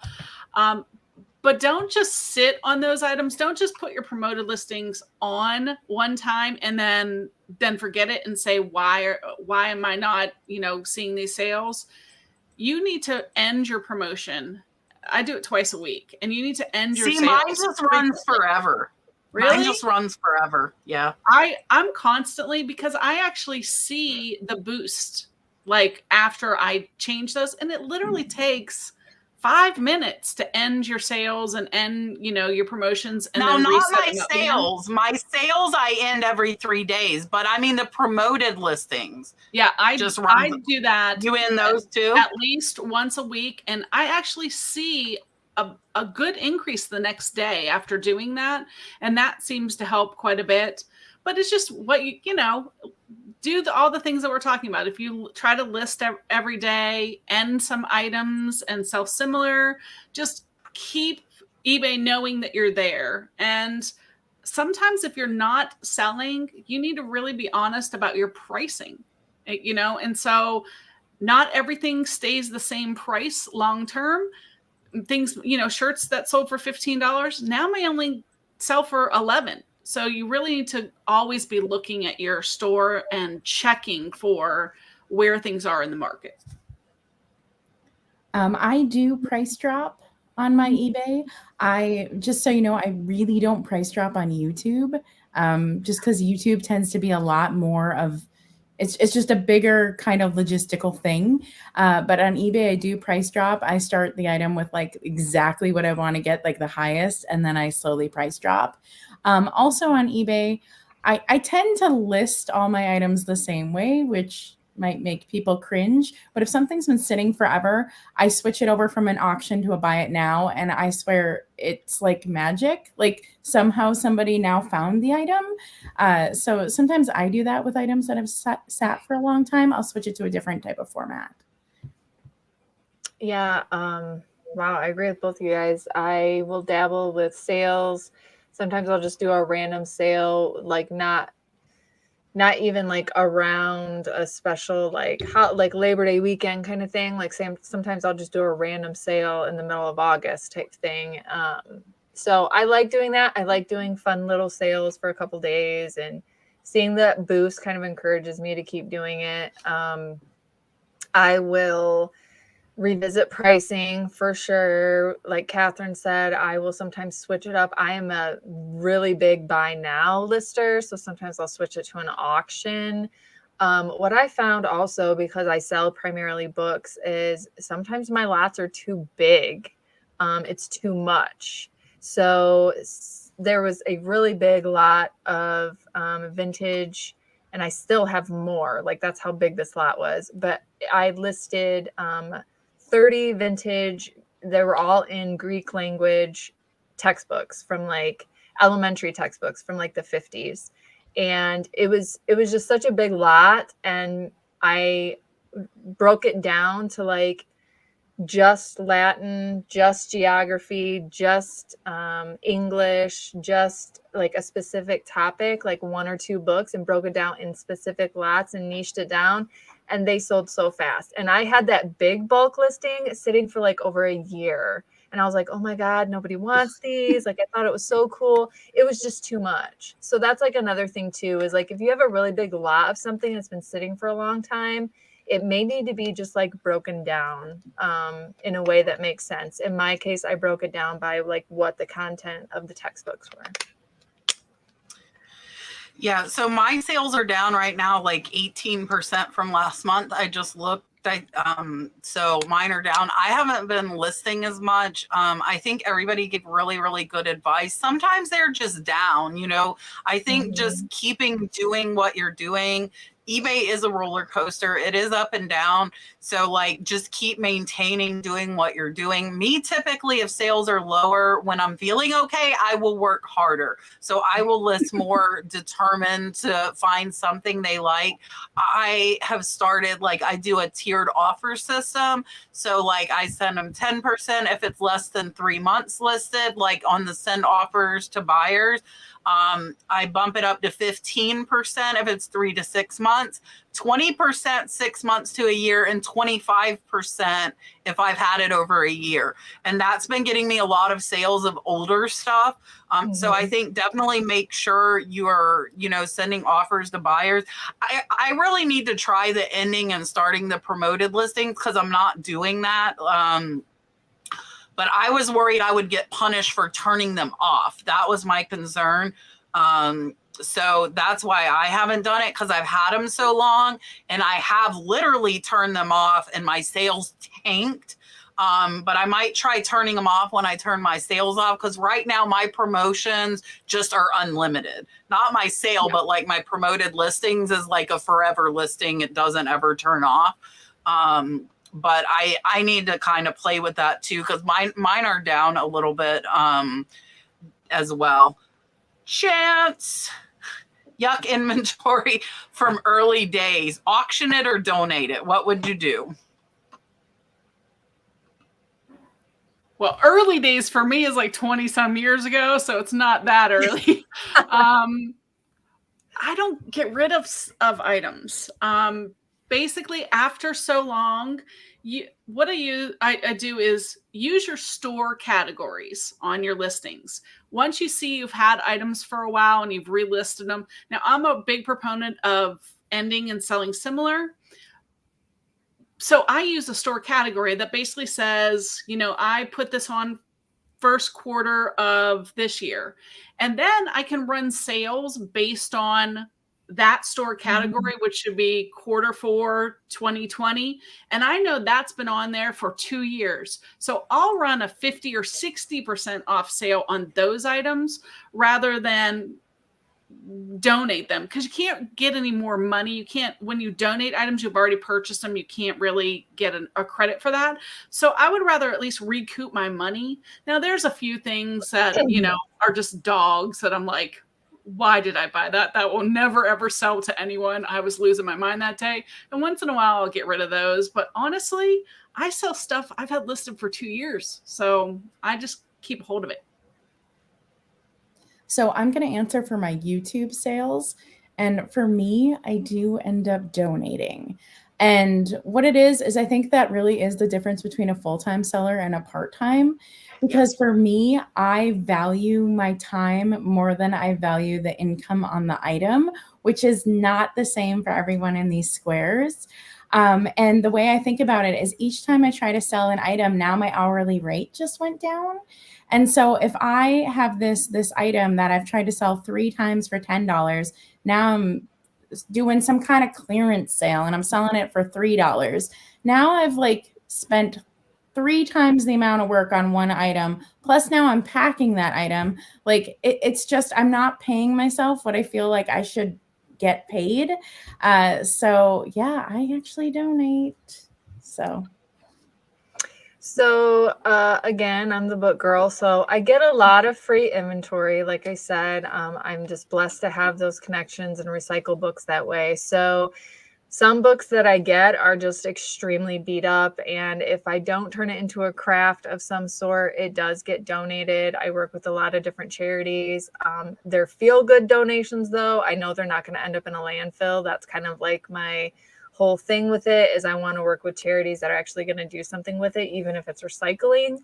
Now, as far as items that are listed on eBay and that are stale, I'm going to start utilizing my SKUs more on eBay, so that way I can just download a report, organize by SKU, and in my SKU, I'm going to literally have the year, the day, the month, and then that way I can kind of organize it a little bit that way so I can look at my inventory. I think it's important to have a handle on that.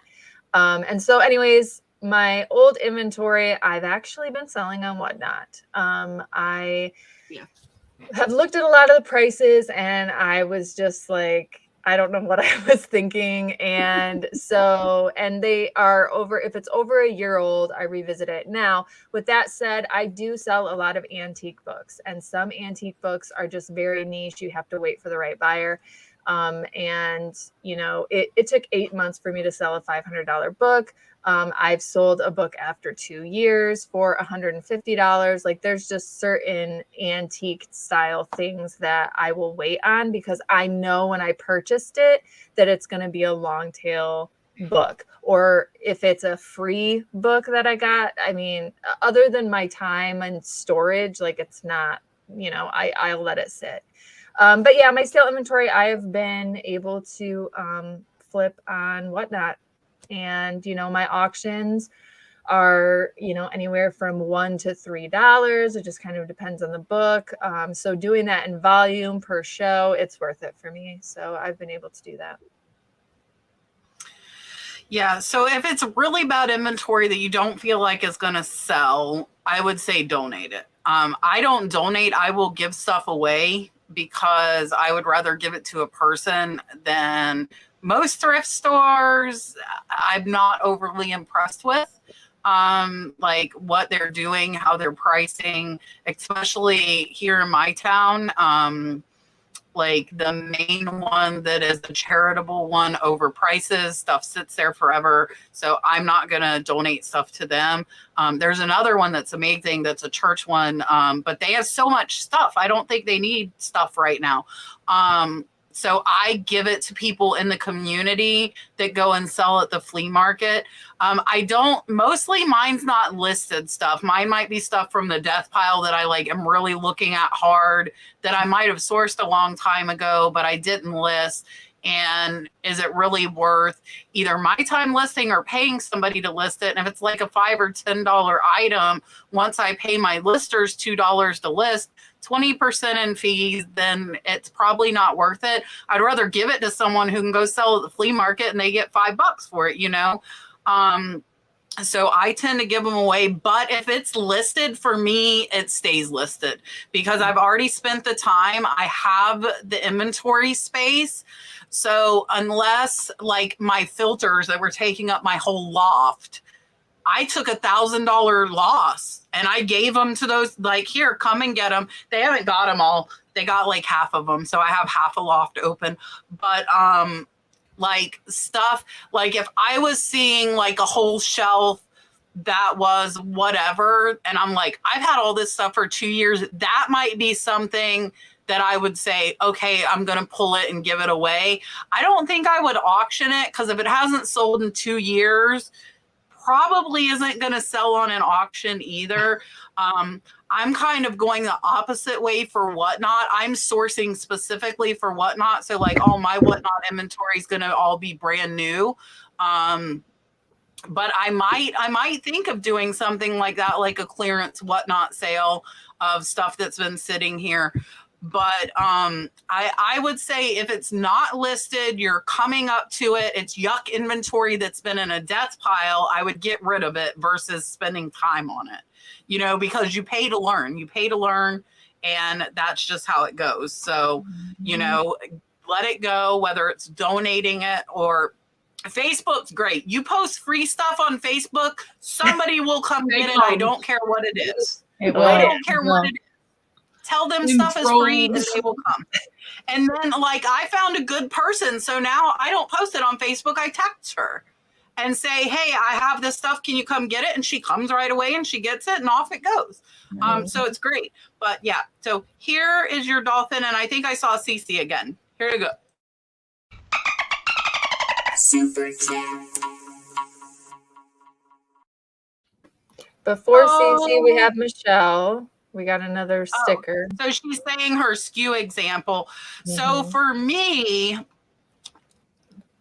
I don't end and sell similar. So my start date is always when I started it. So I actually sort my listings by start date. So my newest ones are up top and I could flip that and look at them. That's one of the reasons I don't like ending and sell similar, because I wouldn't know a true start date unless I did something like that. But I don't use the SKU because I don't end and sell similar. So I know my true start date by looking at like the actual start date because I don't end them. But yeah, well, she's got a book number on it. So my thing for me is I would have to have all the info plus my shelf because my inventory is not grouped by like when I bought it. You know, mine's kind of like all over the place. That would be my only thing. All right, here is your dolphin, Miss Michelle, Australia. I appreciate all my Australian people. I have a lot of Australian people. Here you go. Super chat.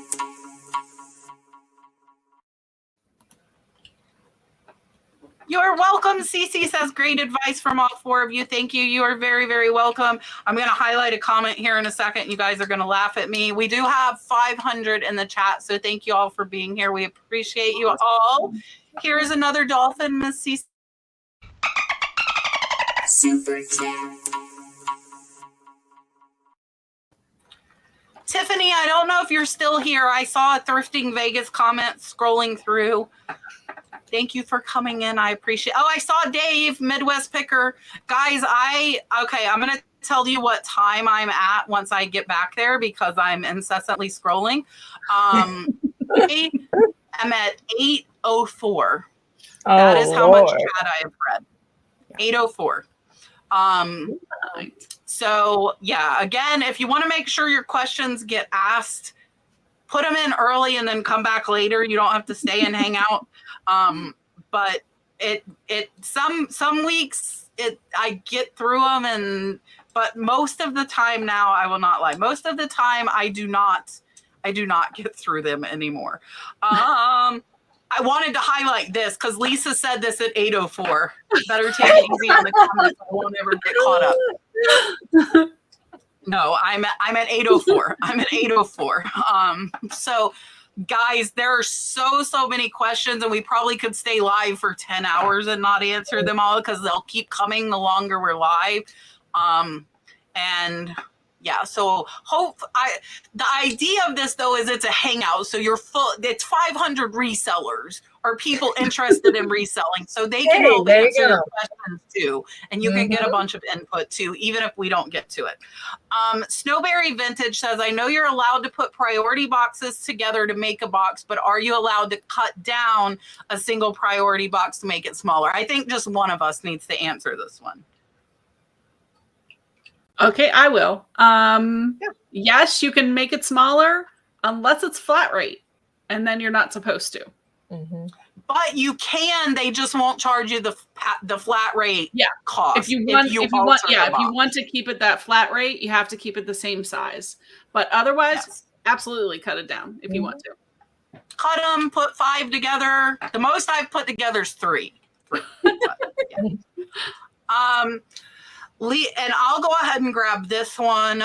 Lisa said, my real question is, how do I add 2 purchases together to combine shipping? So if you go to your orders tab in the sellers hub and click the checkbox to select which ones you want and hit purchase shipping label, at the top, it will say combine orders per buyer.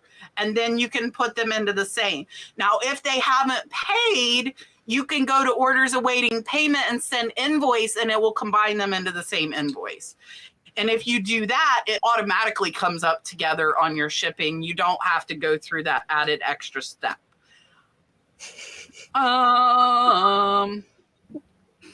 Jackie wants to know what Halloween. Did you click something, Katey? Did I just click over you? No. Angie said, I feel like Katey has a song in her head at all times. And now I was like, yeah. Yep. I'm always in my own world.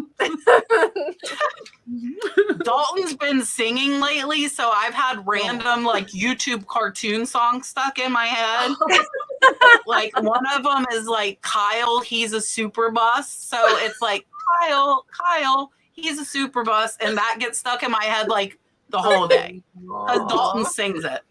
And Twinkle Twinkle Little Star, he sang that for the members on the member live earlier this week. Dalton sang, he wanted to sing Twinkle Twinkle Little Star for them, so he's been singing a lot. Jackie wants to know, what Halloween items are we selling? Any kind of decorations I like to sell. So what is it? Lemax? Is it Lemax or Lemax? Those little Halloween. I think so, yes. Lemax. Yeah. If you can find those are great. But any kind of decor, people love to buy that, especially if it's a few years old and they can't get it anymore. People, that's a big decorating holiday. So anything they can add to their display that they can't get at the store, that's what I would pick. Yeah, absolutely. So on sale right now on my shop on a drop sale is these, just like you said, a few years old, these plug-in things. People get really excited about the old ones, like Casper in the bag. These are the type of items that I'm selling for Halloween right now. I'm selling books, obviously, and then I also it's different because I do have different categories in my store. 85% of it is books, but I do have different categories. And my mom actually had some Bath and Body Works scents of soaps and some different things from the Halloween collection that it was one and done. And she's had them for a couple of years now. And unfortunately, she has long COVID and still can't smell a lot of things. So she's like, I mean, my mom has a huge Bath and Body Works collection. And she's like, why don't we sell some stuff? So that's stuff that sells really well too, is scents, as long as they're brand new, not expired. I think certain things kind of can expire, like lotions maybe. That can sell really well. And so we've been doing some of that with some Bath and Body Works stuff.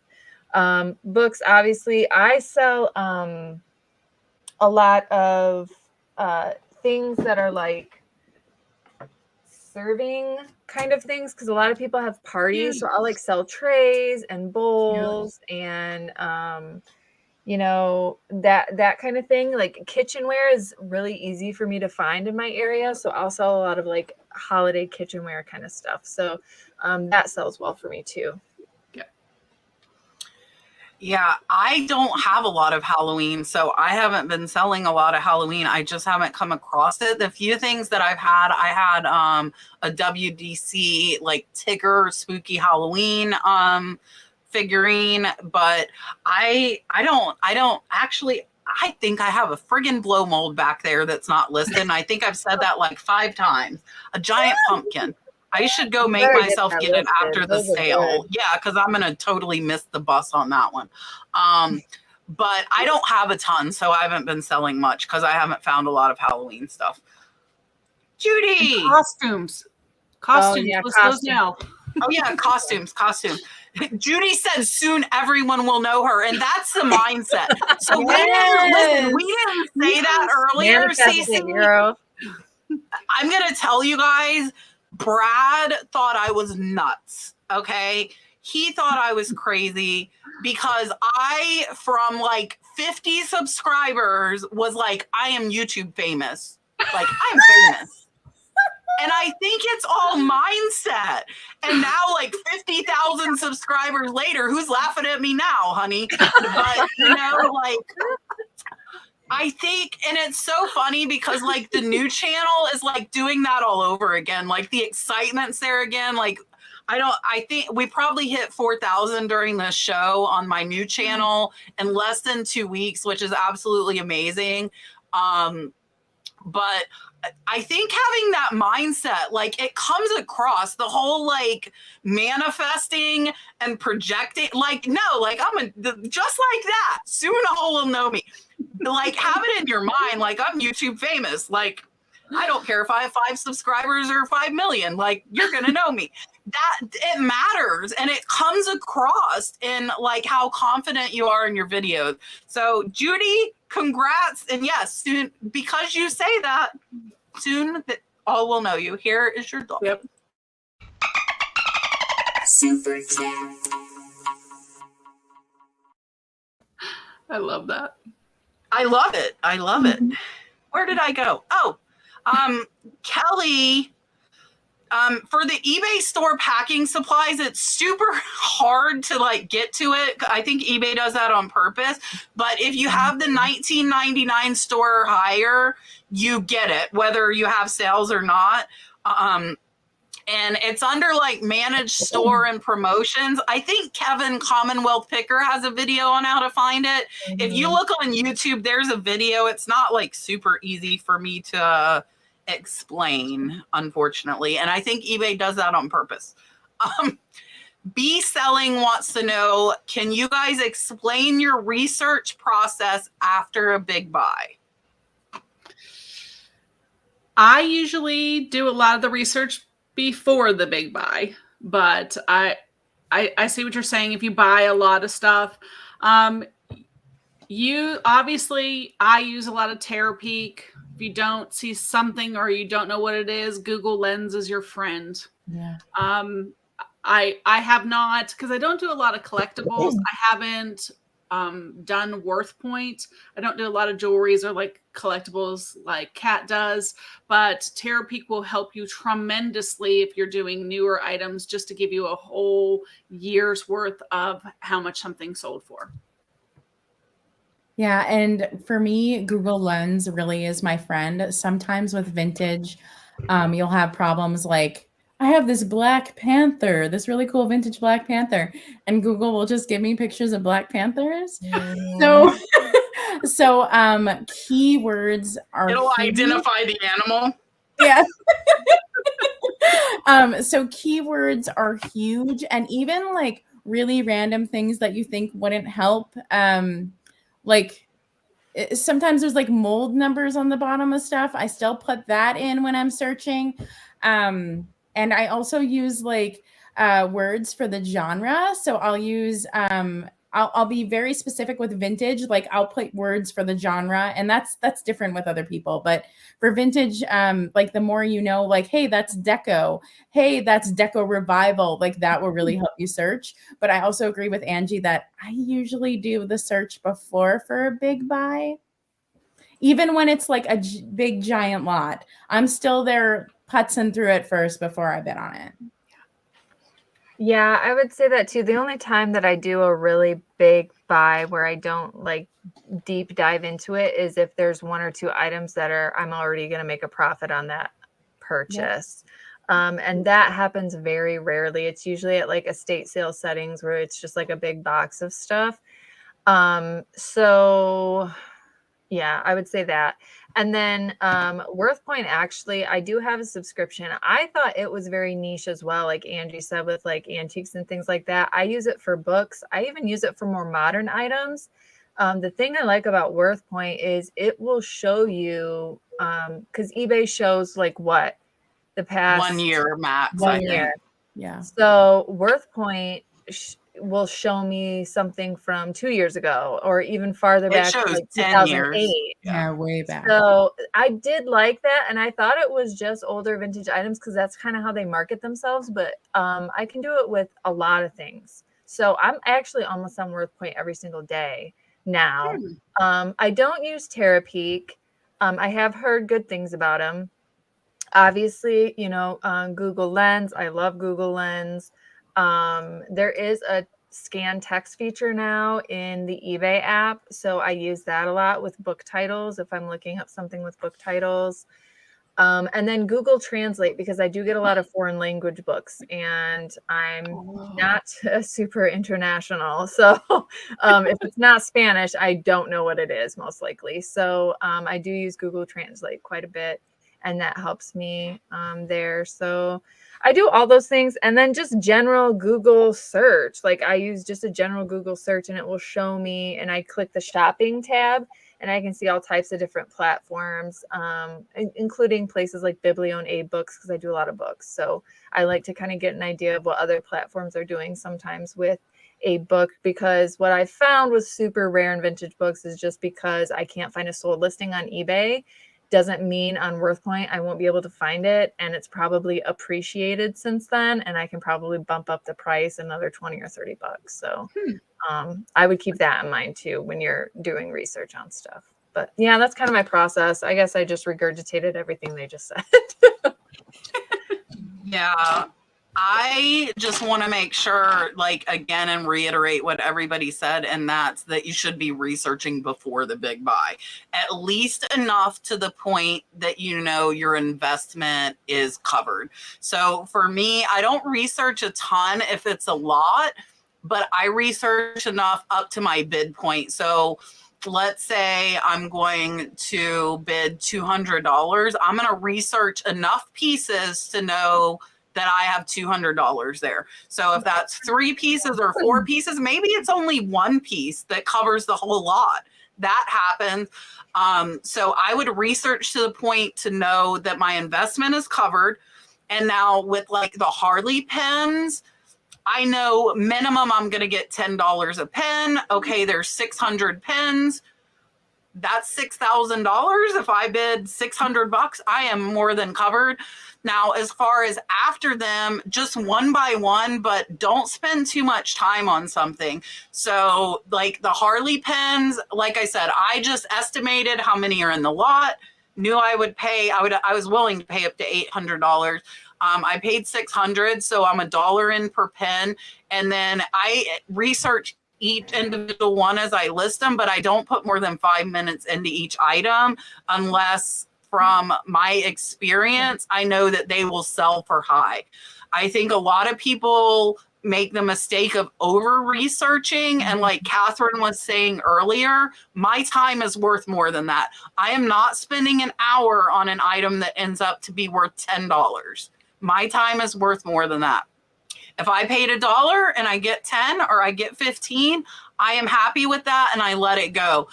I think over researching can be super detrimental. If you have a feeling it is worth more, then list it at the lowest you're willing to take, put it on auction if you think it's popular. You might learn that you're wrong and you might not get any bids, and then you need to put it on buy it now. But the majority of research, at least to know your investment is covered, should be done before you do a big buy. And whether that's like your knowledge, like me, I know how much I'm willing to pay per piece of sterling silver or how much per brooch. You know, I know how much per piece I'm willing to pay, figure out how many pieces. And then afterwards, if you can't find it in 5 or 10 minutes, you're probably not going to find it. Like the web's pretty easy to use. So, you know, that's where you have to price where you're happy, let it go. If somebody knows more than you and they make a profit, good for you and good for them. You know, 2 of you just made money on your buy. Let it go. Don't over research. You're killing your time versus value. And yeah. All right. We are at 2 hours. I saw that, Mary's daughter, Abby, was featured on Courtney's channel, Bolo Buddies. I think it was from a plush. Mary, tell me if I'm wrong. I think it was a plush. Awesome. And the support from the community is unreal and such a blessing. This community is a great community. You have great resources around you. Absolutely. I know we don't get to all the questions, but there are really, really knowledgeable people there in the chat with you that I'm sure are giving you some feedback on your questions, even if we don't make it to them. I did not make it 10 minutes into after the show started tonight, unfortunately. I made it to 8:09. So come put your questions early.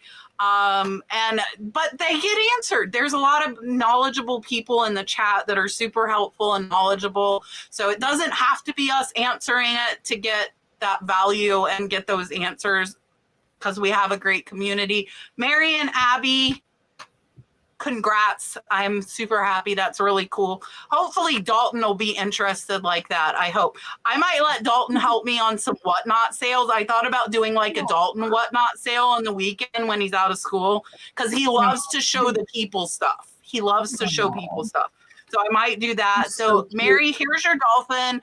And then I saw a question for Angie for what time, so she can let you guys know what time. They were wanting to know time zone time-wise, so she can let you guys know about the show. And Katherine and Katey, everybody can let you know what they've got coming up here soon. But first, here is Abby's dolphin.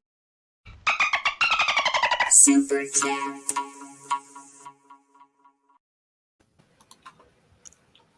Beverly, $3 super sticker.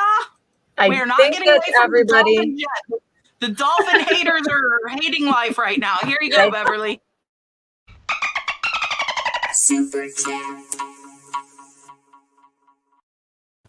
I lied. It's not everybody. It's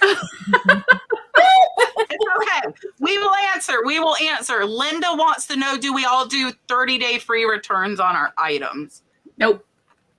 Yeah. I don't do free returns. No. Yes, I do. Yes. And I have, well, I'm not going to say because I don't want to jinx myself, but it hasn't been a problem. I'll just say that. I have 5 open returns right now. It has been open return season on Kat's eBay store. And it's for ridiculous reasons. So I sold a scarf that I still feel is cream to this day. And they're like, this is pink. How dare you call this cream? I would never buy a pink scarf. So you will never buy anything from me ever again, whether it's pink or cream, because they will be blocked. So my returns are absolutely ridiculous right now. And it happens. And I want to tell them that, but I wait until the return's done, and I know they can't leave me negative feedback. So I do free 30-day returns because A, I get a 10% discount on my fees, and my fees are thousands of dollars a month. And B, any negative feedback, if they open a return, is removed. They cannot leave it at all. So it is a wonderful thing. A wonderful, wonderful thing. I was trying to get back to this chat and this comment, and because I thought it was pertinent. I'm trying to scroll and scroll. You guys have no idea how much. And the funny thing is that's what the comment's about that I'm trying to find. but I might not be able to find it. And so we're on StreamYard. We're viewing you guys on StreamYard, not YouTube. And all of the chat does not come across when we have so many people in the chat, because I think it's just too much to like all come over to StreamYard. Mm-hmm. So we have compared it, and some of the questions don't even get seen on StreamYard end anyways. So that's why earlier is better too, because there's not as much traffic coming through before the show starts. And where did it go? I'm going to find it. I swear. I know what time I was at. It was the crab. It was the crab. Where did the crab go? Hold on. I'm like, I know what I'm looking for. Oh, here it is. How in the world do you keep up with all the live chat? It's my first time. This was at 8:09 before the chat even really picked up. So I only watch the chat. So like, if you're commenting later, I don't see it. I don't want to lie to you guys. I don't see it, because I stay at the top watching for questions, and either Katey or Julian watch the bottom for the super chats as they come in. And then the rest is like a free for all, but I have amazing moderators, so I know they make people behave in there, and I trust them. So I don't keep up with it is the answer to that question. I cannot. It's like too crazy. So thank you all for staying and hanging out with us. We appreciate it. I'm going to let Angie, Katherine, and Katey tell you goodbye again, tell you about their channel in case you haven't subscribed yet. Richard and Mark have been dropping links throughout the show, and you can go ahead and subscribe to them. Their links are in the description as well, but I'll let them tell you what they've got coming up, and then I'll tell you what I've got coming up as well. So here's Miss Angie. Thanks again. This was so much fun. The chat is like crazy, but it's just amazing seeing so many people come together. My channel again is Angie Resells. It's all about, I'm a full-time eBay seller. So the ins and outs, how to do it. I answer questions. I bring you along for the ride. So would love to have you be a part of my channel. I do a live sale on YouTube on Saturdays. Every Wednesday, I do a live chat with Bobby the Cat Guy. So we do live just talking about life and reselling, but I do lots of videos of what sold, going to estate sales, how to do shipping, and everything and anything that has to do with eBay. I've been doing it a long time, so I have quite a bit of information. And then you're probably going to see my dog, because he is like the little king of my life. So we'd love to have you join, and thanks again for having me. Perfect. Here's Katherine. So my channel is just my name, Katherine Young, and I do vintage, thrifting, creative projects, and more. And right now we are in the middle of Thriftoween. So I have spooky projects like building a cabinet of curiosities and making a spider brooch display. And this weekend we will do a shop along in Salem for some spooky vintage items. So that'll be a fun video. Right now on my channel, there is a drop sale. So what that is it's a pre-recorded sale where you drop your bids in the comments. So that is running right now, and that is a Halloween sale. So you can just watch the video. It tells you the instructions how to participate. So that is going right now in that Halloween sale. There is uranium glass. There is a swung vase. So it's pretty great. And I do live sales about once a month on my channel. And coming up, I have a really exciting one. Earlier in the sale, I talked about how I kind of like the rusty, crusty, and dusty, as you put it. And I am having a rusty, crusty, and dusty sale coming up October 1st. And they'll feature 4 different sellers, one of which was in the chat. I don't know if she's still here, but Katey from Vintage and Vinyl will be there. Also, the Withering Cottage will be there. And Kitschy Flower will be there. And one other big reseller that you have heard of. And I'm just going to keep that a secret because I'm excited to announce. So come on over. I'd love to have you join the spooky fun. Perfect. Here's Katey. Hi, I have a YouTube channel. You should go check it out. No. Oh, yeah. Every Tuesday and Friday, I am dropping a video, sometimes on Sundays. And I actually have a Whatnot auction coming tomorrow. I am going to promote this. It is a charity auction that I'm doing for the Illinois Humane Society. I used to work for them. They're in process of doing a capital campaign. They were gifted 10 acres to build a new shelter. So they were donated a ton of books, and they called me and they said, we don't know what to do with these books, but the person that donated them absolutely wants them sold and all the money to go to us. So worked out a deal with them, and we're going to be doing an auction tomorrow at 5 p.m. On Whatnot. And it's going to be $2 start for every book. They are all animal books, nonfiction to fiction. So if you're a reseller, this is probably going to be some good sourcing material for you if that's something that you're interested in. If you want to start dabbling with books, this might be a good auction to check out. Nonfiction does do pretty well, especially animal nonfiction and religious nonfiction. Those two things do really well as far as categories, if that's something you want to start dabbling in. So I will be doing that Whatnot auction tomorrow. And then I have a YouTube sale coming up with Jenny. Spruced, she was in the chat, spruced up on her YouTube channel. We do kind of just everything. I do books, hard goods, vintage stuff, ephemera. I've sold some of my bookmarks. We just kind of hang out and sell some items. And so definitely check out her channel, give her a follow. I'll be on there. And I'm trying to think what else. I think that's it. And then my boyfriend has a convention October 9th in Greenville, South Carolina. His name is Prison to Profit. Definitely come check that out. It is going to be a reseller convention, but even if you don't really consider yourself a reseller, still come and hang out with us. We're going to have breakfast.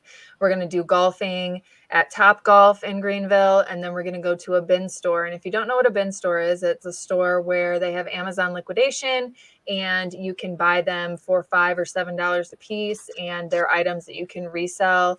He's going to have cash in the bus and maybe some other prizes that I can't share yet. So definitely come and check that out. Angie Resells is going to be there, and Kat is going to be there. So definitely come and check that out as well. And I think that's all I have. Oh, hey, I'm hiding. I do that because I've accidentally put myself on camera and doing like who knows what. But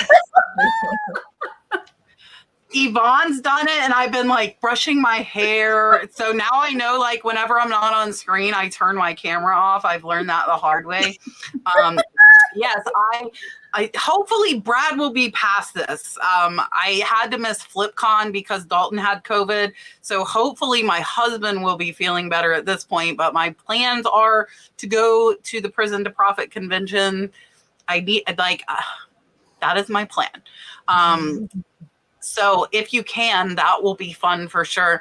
I hit 4,000 on Cat's Treasure Hunting just now. I'm at exactly 4,000, which is amazing. So thank you guys. If you haven't checked out the new channel, definitely check that one out. Also, Richard and Mark have been dropping my Whatnot link. If you aren't signed up, you can get $15 to spend. And my first Whatnot sale will be a week from tomorrow. And if you know me, I could not decide. I was going to do like, okay, let me do a theme like animal jewelry or brooches or necklaces. I'm not doing one. I discussed it with Whatnot. I'm doing everything. I'm going to do a little bit of everything because that's what I like. I have gotten in some amazing Native American beaded jewelry that is absolutely stunning. That is one of my favorites, as well as vintage brooches.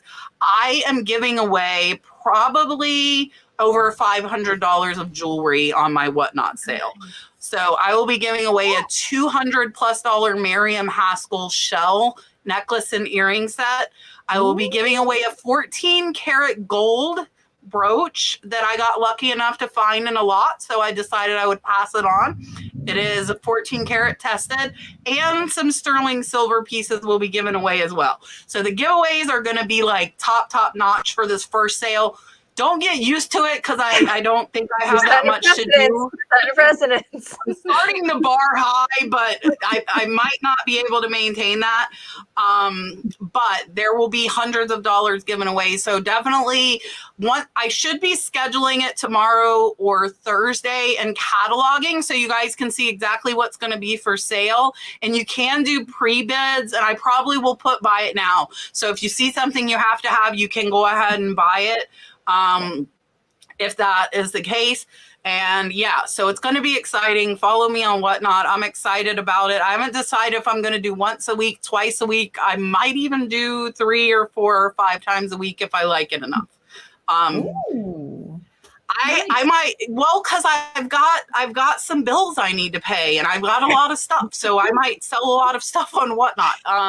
So yeah, definitely check that out. We appreciate you guys watching. It's really funny because Angie's podcast, I have had the podcast people on, and it is continuing. Next week, Rachel Strickland is on, as well as ATL Flippers, which Derek and Jasmine are amazing. So we will have a good show next week. Hopefully Julian will be feeling better by next week. I really hope. I hate that he's been feeling down like we have as well. It's something's going around all over the country, unfortunately. I've heard a lot of it. So to everybody who doesn't feel good, feel better soon. Julian, feel better. Katey, thank you for stepping in. I appreciate you very much. And thank you all for watching. We will see you next Tuesday. Oh, tomorrow I'm doing a high dollar what sold video, which everybody of my sales all over $50. So that will be fun. I will see you guys tomorrow. Bye.